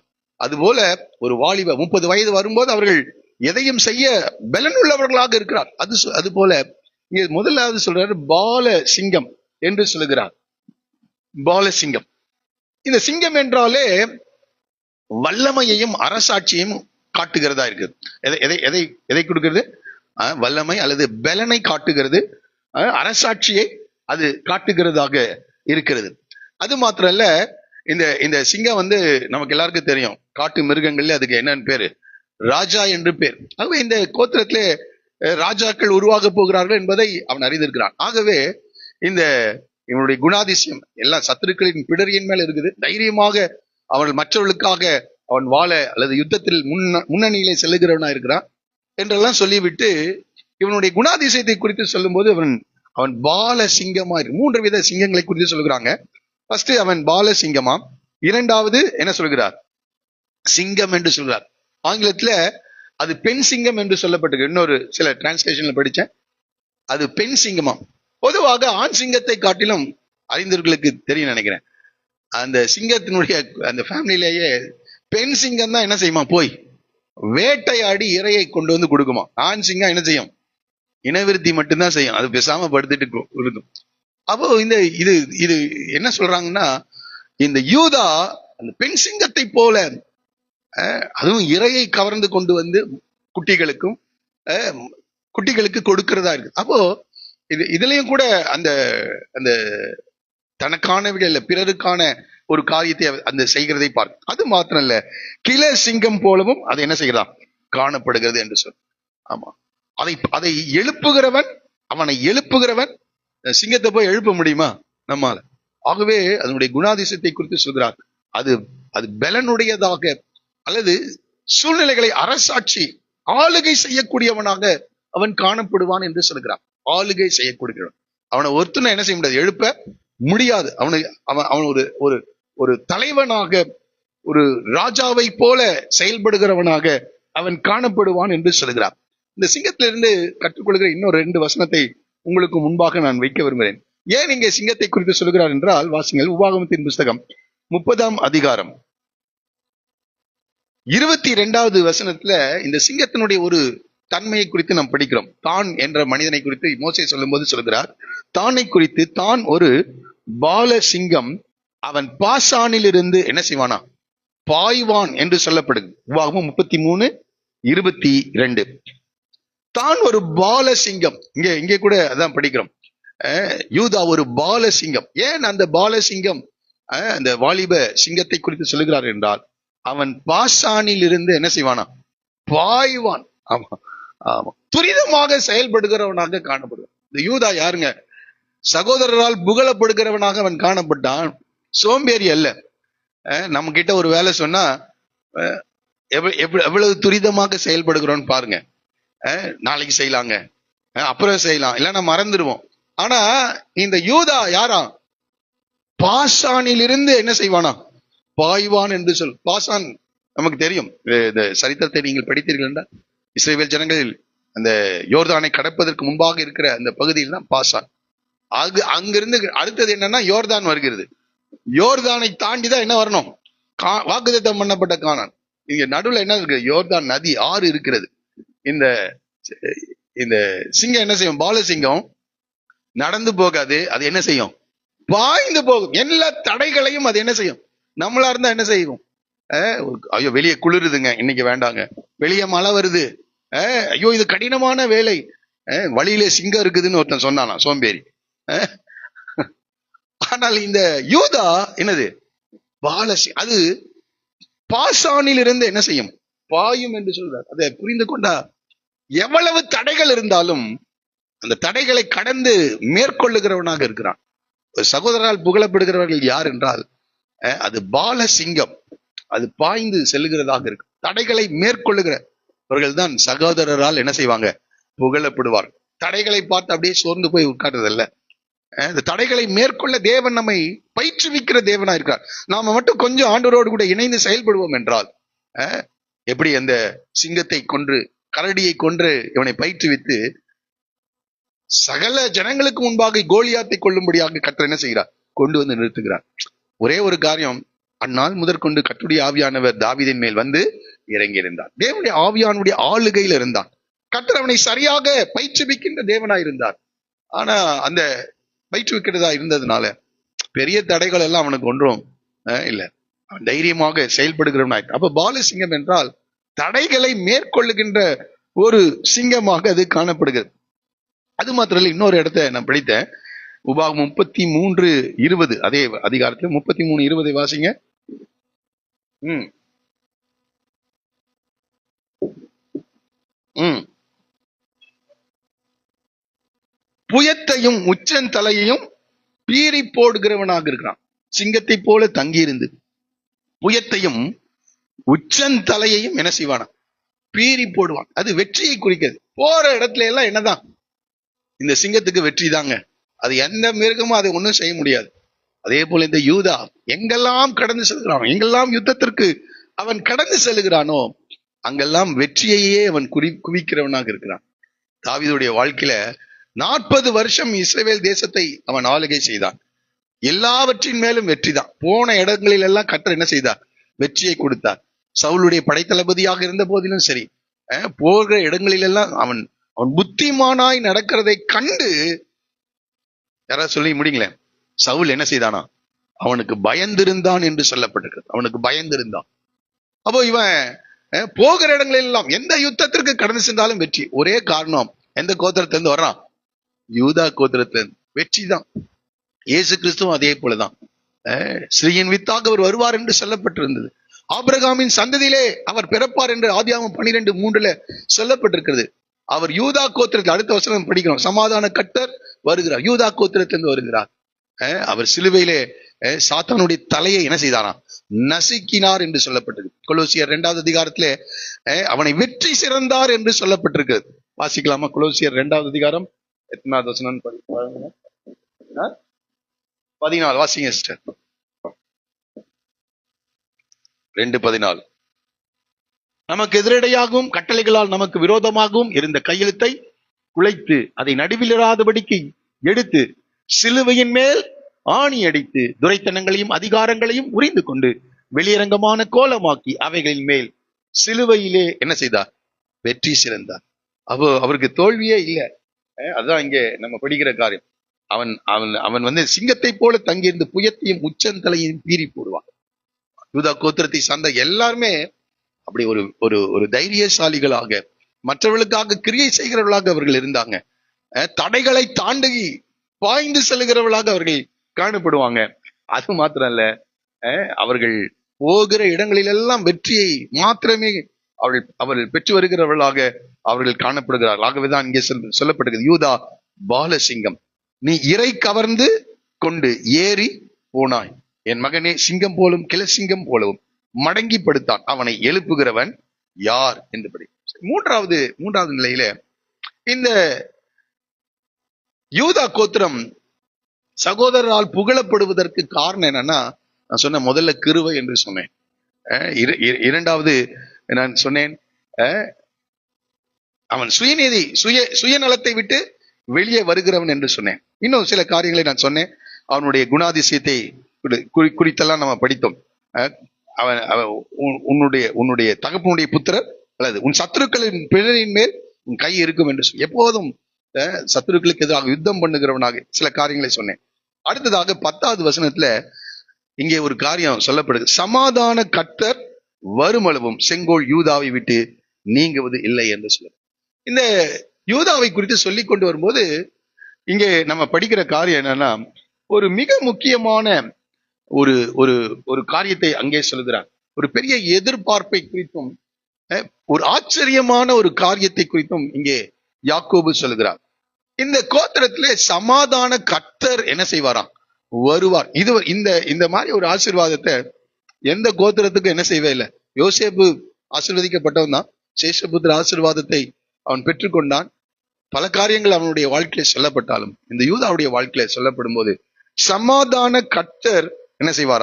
அந்த கோத்திரத்திலே வருவார். அதை சொல்லுங்க, சமாதான கர்த்தர் வரும் அளவும் செங்கோல் யூதாவை விட்டு நீங்குவதும் இல்லை, நியாயப்பிரமாணிகன் அவன் பாதங்களை விட்டு ஒளிவதும் இல்லை, ஜனங்கள் அவரிடத்தில் சேருவார்கள்.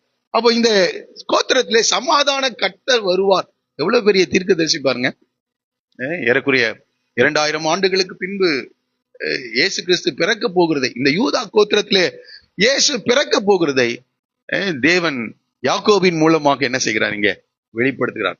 ஆதியாகமம் 3:15 ஸ்திரீயின் வித்தாக வருவாராம். ஆதியாகமம் 12:3 ஆபிரகாமின் சந்ததியாக உனக்குள் சகல ஜனங்களும் ஆசீர்வதிக்கப்படுவார்கள் என்று சொல்லப்பட்டிருக்கிறது. அதே ஆதியாகமம் 49 ஆபிரகாமின் சந்ததியில 12 கோத்திரங்கள் இருக்குதுப்பா. எந்த கோத்திரம் அப்படின்னா யாக்கோபு சொல்லுகிறார், சமாதான கர்த்தர் யூதாவில் என்ன செய்ய தோன்றுவார் என்று சொல்லுகிறார். சமாதான கர்த்தர் வருமளவும் செங்கோல் யூதாவை விட்டு என்ன செய்யாது, விலகுவதில்லை என்று நாம் படிக்கிறோம். அது இந்த செங்கோல் என்று சொல்லப்பட்டிருக்கிறது. நீங்க ஒரு வருடத்துக்கு முன்னாடி நினைக்கிறேன், ஒரு வருடம் ஆயிடுச்சுன்னு நினைக்கிறேன், செங்கோலை குறித்து நம்முடைய நியூஸ்ல அதிகமா என்ன செஞ்சிட்டு இருந்தாங்க, அவங்க சொல்லிட்டு இருந்தாங்க. எவ்வளவு பேர் கேட்டீங்க? என்ன தவிர வேற யாரும் நியூஸே பாக்குறது இல்லையா? யாராவது கேட்டீங்களா? ஆமா, நம்முடைய பாரத பிரதமர் என்ன செஞ்சார்? அவர் தமிழ்நாட்டுக்கு வந்து யாரோ சொல்லியிருக்காங்க, என்ன சொல்லியிருக்காங்க, இந்த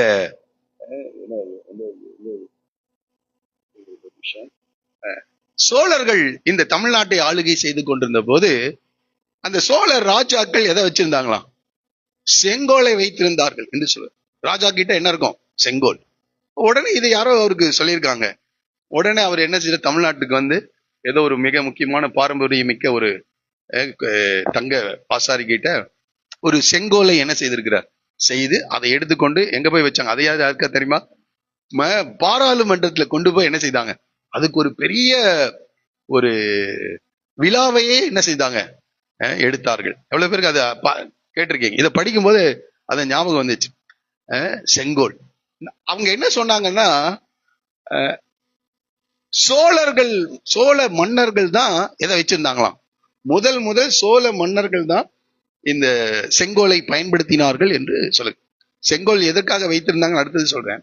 ஆனா வேத புத்தகத்துல யாக்கோபு என்னைக்கே சொல்லியிருக்காரு, செங்கோலை குறித்து யாக்கோபு அன்றைக்கே அதை சொல்லியிருக்கிறார். சரி, இது எதற்காக இந்த செங்கோலை குறித்து சொல்லியிருக்கிறார்கள் என்றால், நேர்மையான ஆட்சியின் அடையாளத்துக்காக, நேர்மையான ஆட்சியின் அடையாளத்திற்காக இந்த செங்கோலை அவர்கள் பயன்படுத்தினார்கள். இந்த செங்கோல் வச்சா நேர்மையா என்னுடைய ஆட்சி எப்படி இருக்கும், நேர்மையான ஆட்சி. இதை குறித்து ஏசியா தீர்க்கதரிசன புத்தகத்துல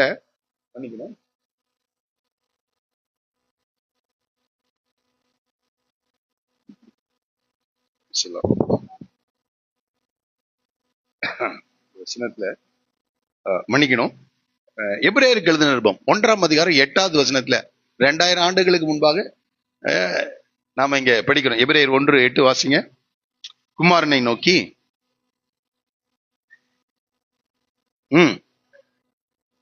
உம்முடைய ராஜ்யத்தின் செங்கோல் நீதியுள்ள செங்கோலா இருக்கு. அப்போ ஆண்டவரை குறித்து, இயேசு கிறிஸ்துவினுடைய ராஜ்யத்தை குறித்து சொல்லும் போது, உம்முடைய ராஜ்யத்தின் செங்கோல் நீதியுள்ள செங்கோலா இருக்கு. சோழர் கால ஆட்சிக்கு முன்பதாகவே இந்த யூதாவினுடைய ஆட்சி எப்படி இருந்ததா? செங்கோல். நீதியுள்ள ஒரு ஆட்சியை கொடுக்கின்றவர்களா? தாவீதின் நாட்கள்ல நீதியான ஒரு ஆட்சியை கொடுக்கின்ற ஒரு மனிதனாக இருந்தார். செங்கோல் என்ற வார்த்தைக்கு இப்படி பிரித்து எழுதிருக்காங்க, செம்மை பிளஸ் கோல் தான் செங்கோலாம். செம்மை பிளஸ் கோல், நேர்மை, செம்மை அல்லது நேர்மை பிளஸ் கோல். கோல்னா இந்த தடியை குறித்து நம்ம படிக்கிறோம். சரி, இருக்கட்டும். ஆகவே நீதியான ஒரு ஆட்சியை கொடுக்கின்றவர்களாக, அதான் இங்க சொல்லப்பட்டிருக்கிறது. யூதாவுடைய வாழ்க்கையில சமாதான கர்த்தர் வரும்போதுதான் நீதியான ஆட்சியை என்ன செய்ய முடியும், கொடுக்க முடியும். மற்றவர்கள்லாம் சொல்லலாம், என்னுடைய ஆட்சி நீதியான ஆட்சிங்க, செம்மையான ஆட்சிங்க, நேர்மையான ஆட்சின்னு சொல்லலாம். ஆனா அது நேர்மை தவறுகிற அநேக காரியங்களை நாமே பார்த்துட்டு இருக்கோம் இல்ல? எந்த ஆட்சி வந்தாலும் அந்த ஆட்சியில என்ன இருக்குதுங்க, அநீதி காணப்படுகிறது. ஒரு சாராருக்கு நேர்மையை, நன்மையை, நீதியை செய்கிறார்கள். ஆனால் இன்னொரு சாராருக்கு, இன்னொரு பங்கு மக்களுக்கு அநீதி இழைக்கின்ற ஒரு ஆட்சியை தான் உலகம் முழுவதிலும் நாம் பார்க்கிறவர்களா. ஆனால் ஆண்டவர் வரும்போது மாத்திரமே நீதியான, நேர்மையான, செம்மையான ஒரு ஆட்சியை அவர் கொடுக்கின்றவராக அவர் காணப்படுகிறார். அதுதான் இங்க படிக்கிறோம், சமாதான கர்த்தர் வரும் மூலமும் செங்கோல் யூதாவை விட்டு நீங்குவதும் இல்லை என்று. அப்போ இந்த சந்ததியிலுடைய வாழ்க்கையில செங்கோல், செம்மையான காரியங்களை செய்கின்ற மனிதர்களை கர்த்தர் எழுப்பிக் கொண்டே இருக்கிறார். அதான் சொல்கிறார்கள், சமாதான கர்த்தர் வருமளவும் என்று சொல்லுகிறார். வருமளவும். அப்போ ஆண்டவர் வருவார். கொஞ்சம் யோசிச்சு பாருங்க, இந்த யாக்கோபுடைய நாட்கள் இருந்து அதுக்கப்புறம் இவர்கள் பெரிய ஒரு கோத்திரமாக மாறுகிறார்கள். அது மாத்திரம் இல்ல, எனக்கு இதை யோசித்து பார்க்கும்போது, ராஜாக்களை வேண்டும் என்று ஜனங்கள் கேட்டபோது யூதா கோத்திரத்துல இப்படிப்பட்ட வாக்குத்தத்த வசனங்கள் இருக்கிறது, தீர்க்க தரிசன வசனங்கள் இருக்கிறது, உடனே யூதா கோத்திரத்துல ஒரு ஆளை பிடிச்சி ராஜா வாக்கிடல. எந்த கோத்திரத்துக்கு தான் போகுது? பென்யமீன் கோத்திரத்துக்கு. அப்ப ஆண்டவர் ரொம்ப படிப்படியாக செயல்படுகிறவராக இருக்கிறார். பென்யமீன் கோத்திரத்திலே முதல் ராஜாவாகிய சவுல் ஏற்படுத்தப்படுகிறார். ஏன்னா ஜனங்கள் கேட்டார்கள். இப்ப ஜனங்களுக்கு நடுவில் இந்த சவுல் வந்து நிற்கும் போது எல்லாரும் அவனுடைய தோளுக்கு கீழாக இருந்தாங்களாம். அதை பார்த்த உடனே ராஜா வாழ்க என்று எல்லாம் என்ன செய்யறாங்க?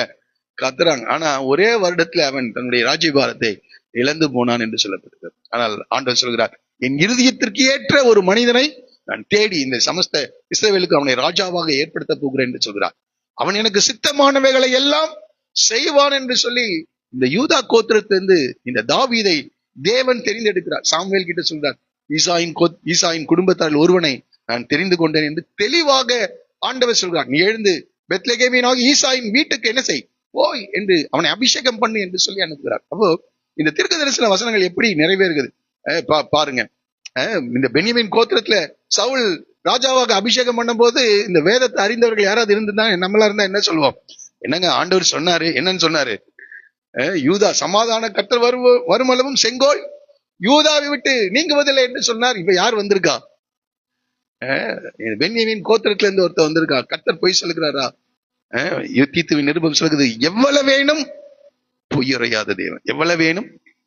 ஜனங்கள் கேட்டதுனால ஜனங்கள் விருப்பப்படி கொடுப்பார் ஆண்டவர். ஆனால் தேவன் தமது நேரத்திலே தமது சித்தத்தின்படி செயல்படும் போது நம்முடைய வார்த்தையை மிகச்சரியாக தேவன் நிறைவேற்றுகிறவராக இருக்கிறார். சொல்லுவோமா? ஆமா, இங்கே நாம் படிக்கிறோம், சமாதான கர்த்தர் வருமளவு. இந்த யூதா கோத்திரத்துல அவர் வருவார் என்று இங்கே சொல்லப்பட்டு, செங்கோல் யூதாவை விட்டு நீங்குவதும் இல்லை. அடுத்தது ஒரு வார்த்தை வாசிங்க. ஆமா, நியாய பிரமாணிகன் அவன் பாதங்களை விட்டு ஒழிவதும் இல்லை என்று சொல்லப்படுது. நியாய பிரமாணிகன் என்ற வார்த்தைக்கு லா கிவர், சட்டங்களை இயற்றுகிறவர்கள் என்று பொருள் என்று சொல்லப்படுது. சட்டங்களை இயற்றுவர். இப்ப ராஜாக்கள் தான் என்ன செய்வாங்க? சட்டங்களை கொண்டு வருகிறவர்களாக இருப்பார்கள். அப்போ தேவனும் அவர் அவர் அவர் யூதா கோத்திரத்துல வந்தார். அவர் உபதேசங்களை ஜனங்களுடைய வாழ்க்கையிலே கட்டளைகளை அவர் கொடுக்கின்றவராக இருக்கிறார். இங்கே நாம் படிக்கிறோம், நியாயப்பிரமாணிகன் அவன் பாதங்களை விட்டு ஒழிவதும் இல்லை. அப்போ தேசத்தை ஆளுகின்ற சட்டங்களை ஏற்றுகிற மனிதர்களாக, அதிகார மிக்கவர்களாக இந்த யூதா கோத்திரத்தார் காணப்படுவார்கள் என்பதை இங்கே சொல்லுகிறார். அடுத்ததாக இந்த வார்த்தை சொல்ல, ஜனங்கள் அவரிடத்தில் சேருவார்கள். இயேசு கிறிஸ்து வரும்போது ஜனங்கள் என்ன செய்வாங்க? அவரிடத்தில். எவ்வளவு ஜனங்கள் வந்தாங்க? இந்த சுவிசேஷங்களை படிக்கும்போது திரளான ஜனங்கள் அவரிடத்துல என்ன செய்தாங்க? சேர்ந்தார். ஒரு எல்லை சொல்லுவோமா? பரலோக ராஜ்யத்துல வெளிப்படுத்தும் விசேஷத்துல எண்ணிக்கை கடங்காத, எண்ண முடியாத ஒரு திரள் கூட்டத்தை நான் கண்டேன் என்று சொல்லுகிறார். எண்ண முடியாத ஒரு திரள் கூட்டத்தை நான் கண்டேன் என்று யோவான் சொல்லுகிறார்.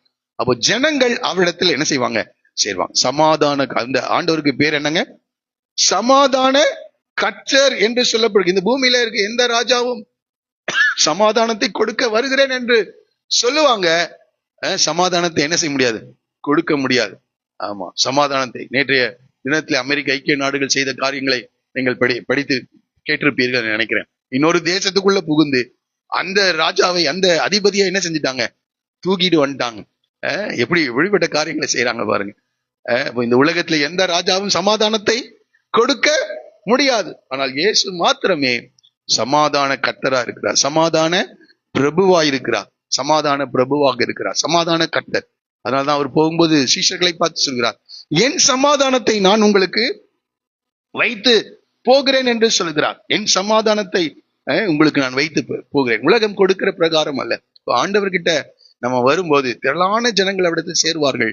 அவங்களுக்கெல்லாம் அவர் கொடுக்கிறது என்னதான்? ஃபர்ஸ்ட் சமாதானத்தை கொடுக்கிறவரா இருக்கிறார். அதனாலதான் 11:28 மத்தேயுல சொல்றாரு, வருத்தப்பட்டு பாரம் சுமக்கிறவர்களே நீங்கள் எல்லாரும் என்னிடத்தில் வாருங்கள், நான் உங்களுக்கு இளைப்பாறுதலை. ஆண்டவர்கிட்ட வர்ற ஒவ்வொருவருக்கும் அவர் கொடுக்கிறது என்னன்னா சமாதானம். இந்த உலகத்துல எதை வேணா வாங்கிடலாம், எதை மட்டும் வாங்க முடியாது? சமாதானம். இளைப்பாறுதலை மாத்திரம் வாங்க முடியாதுங்க. இளைப்பாறுதலுக்காக போற இடங்களிலே பிரச்சனை வந்துருது. சமாதானத்தை தேடி போறாங்க, அங்க சமாதானத்தை இழக்கின்றவர்களாக இருக்கிறார்.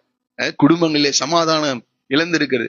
வேலை செய்கிற இடங்கள்ல சமாதானத்துக்கு ஏதுவான காரியங்கள் இல்ல, அங்க பல பிரச்சனைகள். சொல்றத கேட்டிருக்கோம். வீட்லயும் பிரச்சனைங்க, வேலை ஸ்தலத்திலையும் பிரச்சனை, பிள்ளைகள் இடத்துலயும் பிள்ளைகளாலும் பிரச்சனை, சமாதானமே இல்லை. மனிதர்கள் சமாதானத்துக்காக அலைந்து தேடுகிறவர்களா இருக்கிறார். ஆனா இந்த யூதா கோத்திரத்துல ஒரு பெரிய வாக்குறுதியை ஆண்டவர் கொடுக்கிறார். சமாதான கர்த்தர் வரும் அளவும். ஒரு சொல்லுவோமா?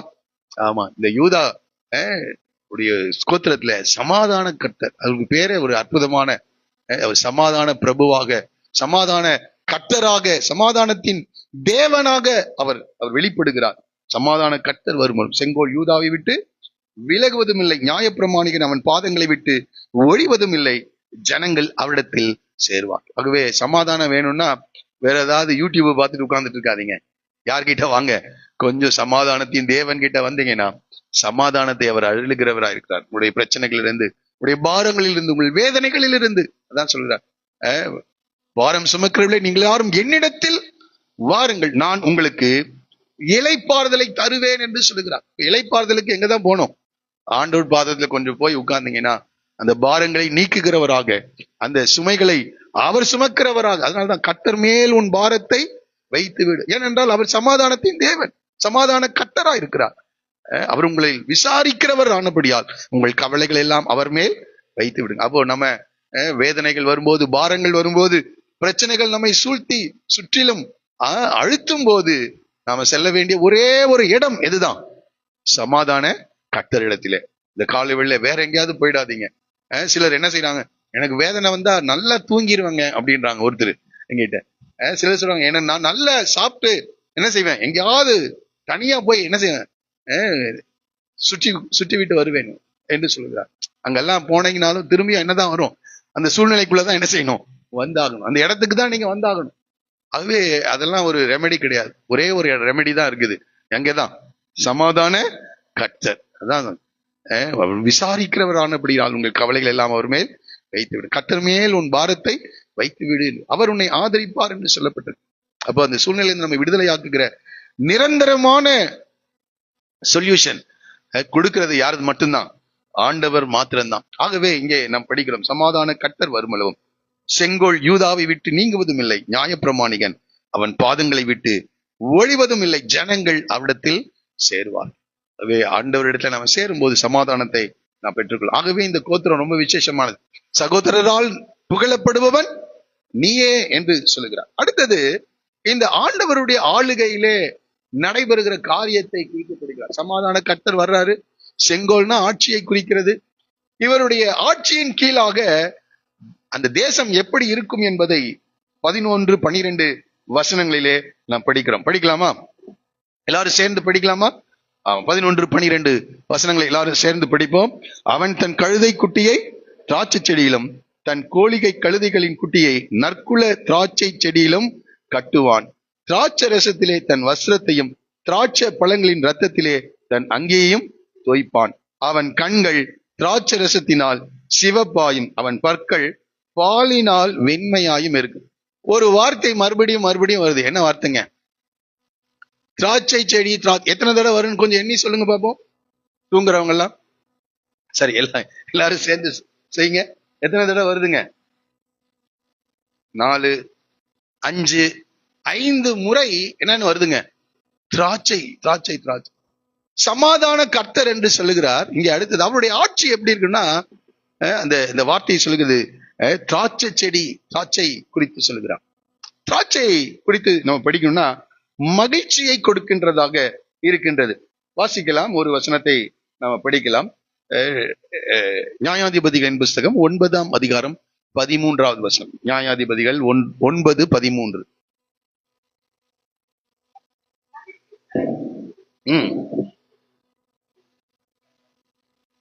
தேவர்களையும் மனிதர்களையும் மகிழ பண்ணும் என் ரசத்தை நான் விட்டு மரங்களை அரசால. திராட்சை ரசம்னால என்னதுங்க? மனிதர்களை மகிழ்ச்சியாக்கு, சமாதானத்தை கொடுக்கின்ற தேவன். அவருடைய ஆட்சி எப்படி இருக்கும்னா, அங்க நிறைய காரியங்கள் திராட்சை செடியை குறித்து எல்லாம் சொன்னாலும் அதனுடைய கருப்பொருள் என்னன்னா, அவருடைய ஆட்சியிலே மனிதர்களை மகிழ பண்ணுகிறவராக அவர் இருக்கிறார். சொல்லுவோமா? ஆமா, சமாதானமும் இருக்கிறது. அங்க என்ன இருக்கிறது? மகிழ்ச்சியும் காணப்படுகிறது. இன்னொரு வசனத்தை கூட வாசித்து பாருங்கள். 104 சங்கீதம் 15வது வசனம். 104:15. மனுஷனுடைய இருதயத்தை மகிழ்ச்சியாக்கும் திராட்சை ரசத்தையும். மனிதனுடைய இருதயத்தை என்ன செய்யறாராம்? மகிழ்ச்சியாக்கும் திராட்சை ரசம் மனிதனுடைய இருதயத்தை மகிழ்ச்சி. இங்க என்ன சொல்ல வருகிறார் என்றால், இதை எழுத்தின்படி அப்படியே எடுத்துக்கொள்ள முடியாது இந்த வசனத்தை. எப்படின்னா, அவன் தன் கழுதை குட்டியை திராட்சை செடியிலும், கழுதை குட்டியை திராட்சை செடியில கட்டினா என்னங்க நடக்கும்? என்னது? கழுதை என்ன செஞ்சிடும்? திராட்சை செடியை அப்படியே சாப்பிட்டுரும். தன் கோழிகை கழுதைகளின் குட்டியை நற்குல திராட்சை செடியிலும் கட்டுவான். என்ன சொல்றாங்கன்னா, அந்த அவருடைய ஆட்சி அவ்வளவு செழிப்பாக காணப்படும் என்று சொல்கிறார். அவ்வளவு செழிப்பாக. திராட்சை தோட்டத்தை யாரும் வீணடிக்க விரும்ப மாட்டாங்க. ஆனா ரொம்ப ஜாஸ்தியா அந்த செல்வம், அந்த தேசத்தினுடைய ஆளுகை இருக்கிறதுனால அது ரொம்ப செல்வ செழிப்பாக காணப்படுகிறதை குறிப்பிட்டு சொல்லுகிறார்கள். இங்கே நற்குல திராட்சை செடியிலும் கட்டுவான். திராட்சை ரசத்திலே தன் வஸ்திரத்தையும் தன் திராட்சை பழங்களின் ரத்தத்திலே தன் அங்கேயும். கழுதைய திராட்சை செடியில கட்ட மாட்டாங்க. அதே போல அடுத்தது என்ன சொல்றாரு? தன் வஸ்திரத்தை திராட்சை பழங்களின் ரத்தத்திலே தன் அங்கேயும் என்ன செய்வானா? அப்போ தண்ணியில தான் துணியை அலசுவோம். ஆனா இவங்க என்ன சொல்றாங்க? திராட்சை பழ ரசத்துல என்ன செய்வாங்களாம்? அப்போ அந்த தேசத்தினுடைய செழிப்பை குறித்து பேசுகிறார். ஆண்டவர் ஆளுகை செய்யும் போது அங்கே சமாதானம் இருக்கும். இரண்டாவது, அங்கே செழிப்பு இருக்கும். மூன்றாவது, அங்கே என்ன இருக்குமா? மகிழ்ச்சி காணப்படும். அதுதான் அங்கு சொல்றாரு. அவன் கண்கள் திராட்சை ரசத்தினால் சிவப்பாயும், அவன் பற்கள் எப்படி இருக்குமா? பாலினால் வெண்மையாயும் இருக்கும். அங்கே என்ன சொல்ல வருகிறார் என்றால், இந்த மூன்று காரியம், ஆண்டவருடைய ஆட்சியில செழிப்பு இருக்கும், சமாதானம் இருக்குங்க. மூன்றாவது, அந்த இடத்துல என்ன இருக்கும்? மகிழ்ச்சி இருக்கும். மகிழ்ச்சி. அதை தான் இங்கே நாம் படிக்கிறோம். அவர்களை அவர் சொல்றாரு, அந்த அவருடைய இருதயத்தை மகிழ்ச்சியாக்கும் திராட்சை ரசம். அவ்வளவு பெரிய செழிப்பு. ஆண்டவர் ஆளுகை செய்யும் போது கர்த்தர் இந்த காரியத்தை செய்கிறவராக இருக்கிறார். ஒரு வசனத்தை நீங்க வாசிச்சு பாருங்க. யோவேல் தீர்க்கதரிசன புத்தகம் 3ஆம் அதிகாரம். யோவேல் தீர்க்கதரிசன புத்தகம் 3ஆம் அதிகாரம் 17-18 வசனங்களை இதை நாம் படிக்கிறோம். ஆண்டவருடைய ஆட்சி இருக்கும்போது எப்படி இருக்கும்னு வாசிக்கலாம். 17-18.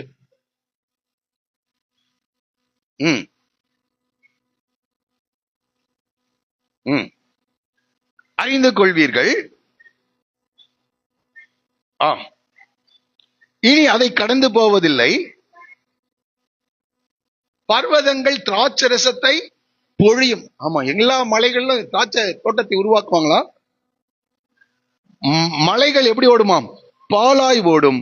யூதாவின் ஆறுகள் எல்லாம் பிரவாகித்து ஓடும். ஒரு ஊற்று கர்த்தருடைய ஆலயத்திலிருந்து புறப்பட்டு சீத்தீம் என்னும் பள்ளத்தாக்கை நீர்ப்பாய்ச்சலாக்கும் என்று சொல்லப்படும். அப்போ திராட்சை ரசத்தை மலைகள் என்ன செய்யுமா? பொழியும் என்று சொல்லப்பட்டிருக்கிறது. அப்போ ஆண்டவர் ஆளுகை செய்யும் போது ஒரு பெரிய செழிப்பு, பெரிய சமாதானம், அது மாத்திரம் இல்ல, பெரிய மகிழ்ச்சி உண்டாகும். குரலே சொல்லுவோமா? ஆமா, நம்ம வாழ்க்கையில சமாதான கர்த்தர் இருக்கிறாரா? சமாதானம். இந்த கர்த்தர் இருந்தா சமாதானம் இருக்கும். கர்த்தர் இருந்தா செழிப்பு வரும். ஆட்டோமேட்டிக்கா செழிப்பு என்ன செய்யும்? வந்து திராட்சை செடியில கழுதைகளை கட்டுகிற அளவுக்கு.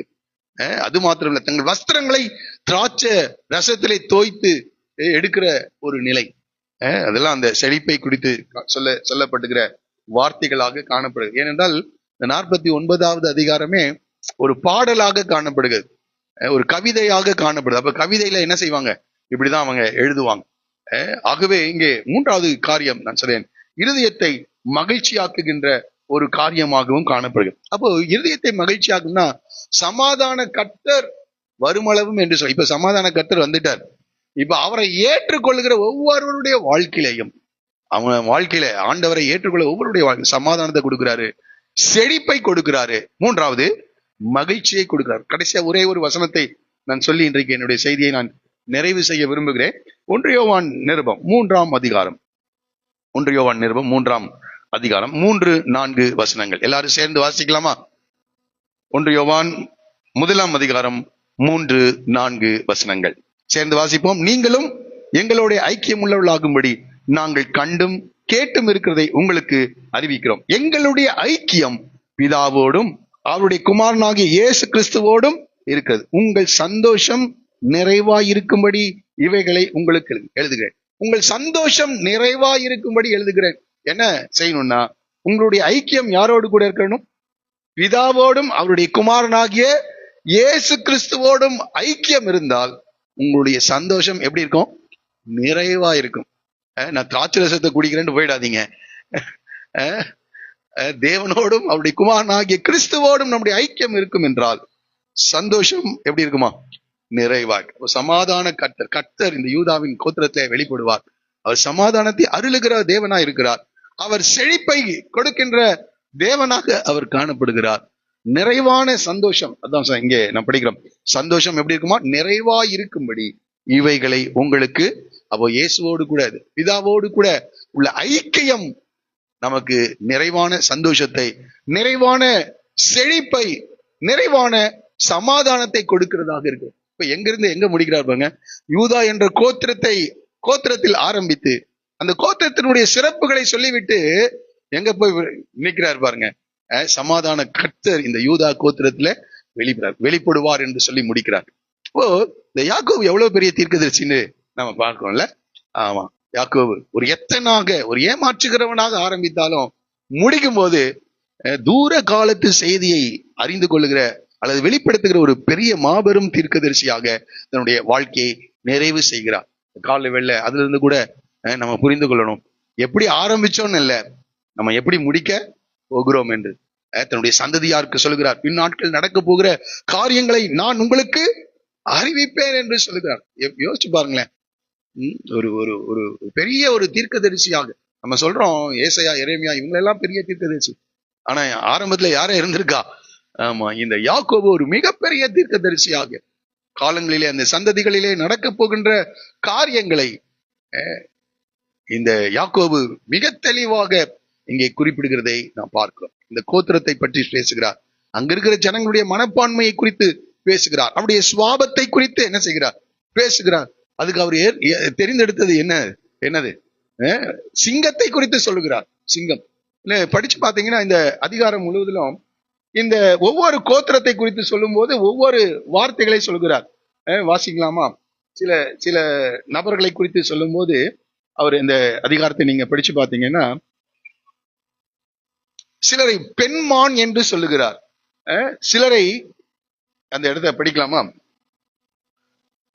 நப்தலி யாரா? விடுதலை பெற்ற பெண்மான் என்று சொல்லுகிறார். 14வது வசனத்துல இசக்கார் 2 பொதியின் நடுவே படுத்துக் கொண்டிருக்கிற பலத்த கழுதை. அந்த ஒரே வார்த்தையை சொல்றார், பொதிகளின் நடுவே. இந்த கழுதைக்குடைய வேலையே என்னதான்? பொதிகளை சுமக்கிறது. இன்றைக்கெல்லாம் இந்த வாகனங்கள் வந்துருச்சு. அந்த நாட்கள்லாம் பொதிகளை சுமக்கிறதுக்கு எதைதான் பயன்படுத்துவாங்க? ஆமா. ஆனா இந்த கழுதை என்ன செஞ்சுட்டு இருக்குது? பொதிகளின் நடுவே என்ன செய்துட்டு இருக்கான்? படுத்துட்டு இருக்கு. அப்ப இது என்ன சோம்பேறியான ஒரு கழுதை. அப்போ இந்த இசக்கார் யாரா? அவங்க ரொம்ப சோம்பேறியா இருப்பாங்கன்னு சொல்றாரு. அடுத்தது கீழே நம்ம படிச்சுட்டு வரும்போது, தான் குதிரையின் மேல் ஏறி இருக்கிறவன் மல்லாந்து விழும்படியாய் அதன் குதிங்காலை கடிக்கிறதற்கு வழியிலே கிடக்கிற சர்பத்தை போல. தான் கோத்திரம் யாரா? சர்வத்தை போல இருக்கும் என்று சொல்லுகிறார்கள். கீழே நீங்க படித்து பார்த்தீங்கன்னா ஒவ்வொரு நப்தலியை குறித்து படிக்கும் போது அவன் யாராம்? பெண்மான் என்று சொல்லப்பட்டிருக்கிறது. அப்புறம் கடைசியா யார குடிக்கிறார்? பென்யமீனை குறித்து சொல்கிறார். அவன் யாராம்? பீறுகிற ஓனாய் என்று சொல்லுகிறார். பீறுகிற ஓனாய். அப்போ ஒவ்வொரு கோத்திரத்தினுடைய குணாதிசயங்களை குறித்து, இதை குறித்து கூட யோசித்து பார்த்தேன். பின்னாட்கள்ல நேபுகாட் நேச்சாருக்கு ஆண்டவர் வெளிப்படுத்துகிற சத்தியத்துல கூட மிருகங்களை அடிப்படையாக ராஜ்யத்தை ஒப்பிட்டு பேசுகிறார். அதே போல தாவீதுக்கு வெளிப்படுத்தின காரியத்தை கூட அந்த மிருகங்களின் அடிப்படையில் என்ன செய்யும்? நீங்க தானியேல் தீர்க்கதரிசன புத்தகத்தை நீங்க படித்தீர்கள் என்றால் நேபுகாட் நேச்சாருக்கு சொல்லப்பட்ட காரியங்கள், தானியேலுக்கு வெளிப்படுத்தின காரியங்கள், வெளிப்படுத்தின விசேஷத்துல யோவானுக்கு இப்படிப்பட்ட மிருகங்களை ஒப்பிட்டு என்ன செய்கிறார்? அவருடைய குணாதிசயங்களை குறித்து பேசுகிறார். ஆனா முதல் புஸ்தகமாகிய ஆதியாகமத்திலேயே இந்த யாக்கோபுக்கு ஒரு மனிதனுடைய குணாதிசயத்தை சொல்லும் போது எதை சொல்றாரு? மிருகங்களை வைத்து சொல்கிறார். ஒரு பெரிய தீர்க்கதரிசி யாரு? யாக்கோபு. எனக்கு ரொம்ப ஆச்சரியம் என்னன்னா, எப்படி ஆரம்பித்த மனிதன். ஆண்டவர் அதான் அந்த இடத்துல படிக்கிறோம், என்னிடத்தில் வருகிறவனை நான் என்ன செய்யறதில்லை புறம்பே. அவன் எப்படி இருந்தாலும் சரி, என்னிடத்துல வா, நான் உன்னை என்ன செஞ்சிடறேன்? மாற்றி அமைக்கிறேன் என்று சொல்லி யாக்கோபை ஒரு பெரிய முற்பிதாவாக உருவாக்குகிறார். பெரிய தீர்க்கதரிசியாக வரும் காரியங்களை அடுத்த தலைமுறைக்கு அறிவிக்கின்ற ஒரு மாபெரும் தீர்க்கதரிசியாக ஒரு பெரிய ஒரு தேவ ஊழியர் ரெய்னார்ட் போங்கே குறித்து நீங்க கேட்டிருப்பீங்கன்னு நினைக்கிறேன். அப்போ அவர் அவர் ஒரு இன்டர்நேஷனல் ப்ரீச்சர், ஒரு இவாஞ்சலிஸ்ட், சர்வதேச அளவிலே ஊழியத்தை செய்த ஒரு மாபெரும் சுவிசேஷகராக அவர் காணப்பட்டிருக்கிறார். அவருக்கு வயசாயிருச்சாமா. வயதான போது, அவர் இப்ப இறந்துட்டாரு, வயதான போது அவருடைய மருமகன் சொன்னாரு, அங்கிள் உங்களுக்கு ரொம்ப வயசாயிடுச்சு, ஆகவே நீங்க ரெஸ்ட் எடுத்துக்குங்க, உங்களுடைய ஊழிய பொறுப்பை எனக்கு என்ன செஞ்சிருங்க, டிரான்ஸ்பர் பண்ணிருங்கன்னாராம். அப்ப அவர் சொன்னாராம், இல்லப்பா, பிளைட் வந்து டேக் ஆஃப் ஆகும்போது தான் என்ன செய்யும், பிளைட் ரொம்ப ஸ்பீடா என்ன செய்யும் போகும். ஆகவே நான் டேக் ஆஃப் ஆன பிறகு நீ என்ன செய்ய எடுத்துக்கோ, டேக் ஆஃப் ஆகுற வரைக்கும் இன்னும் ஸ்பீடா என்ன செய்ய போறேன், ஓட போறேன்னாராம். ஆகவே இந்த யாக்கோபு ஆரம்பத்துல எப்படியோ கர்த்தருக்கு தூரமாக இருந்திருக்கலாம். ஆனா 77வது வயதிலிருந்து அவருடைய வாழ்க்கையில தேவனுடைய சந்திப்பை பெற்ற பிறகு இந்த இறுதி வினாடியில நாங்க படிச்சு பாத்தீங்கன்னா ஒரு அற்புதமான ஒரு தேவ மனிதராக கர்த்தர் மாற்றி விடுகிறார். அதனால்தான் ஆபிரகாமுக்கு அடுத்தது, தாவீதுக்கு அடுத்தது இந்த யாக்கோபை குறித்து என் தாசனாகிய யாக்கோபே, என் தாசனாகிய இஸ்ரவேலே என்று வேதாகமம் முழுவதும் வருகிறது. ஒரு சொல்லுவோமா? ஆமா, என் தாசனாகிய யாக்கோபே என்று சொல்லுகிறார், என் ஊழியக்காரன் என்று சொல்லுகிறார். என்னுடைய ஊழியக்காரனே, என்னுடைய அடிமை. தாசன்ற வார்த்தை அடிமை. அப்போ கடைசியில இந்த யாக்கோபு ஆண்டவருக்கு அடிமையாக, ஆண்டவருக்கு ஊழியக்காரனாக அவன் மாறி விடுகிறான். கர்த்தர் அவன் மூலமாக அந்த சந்ததிகளை குறித்து மிக தெளிவாக பேசுகிறார்.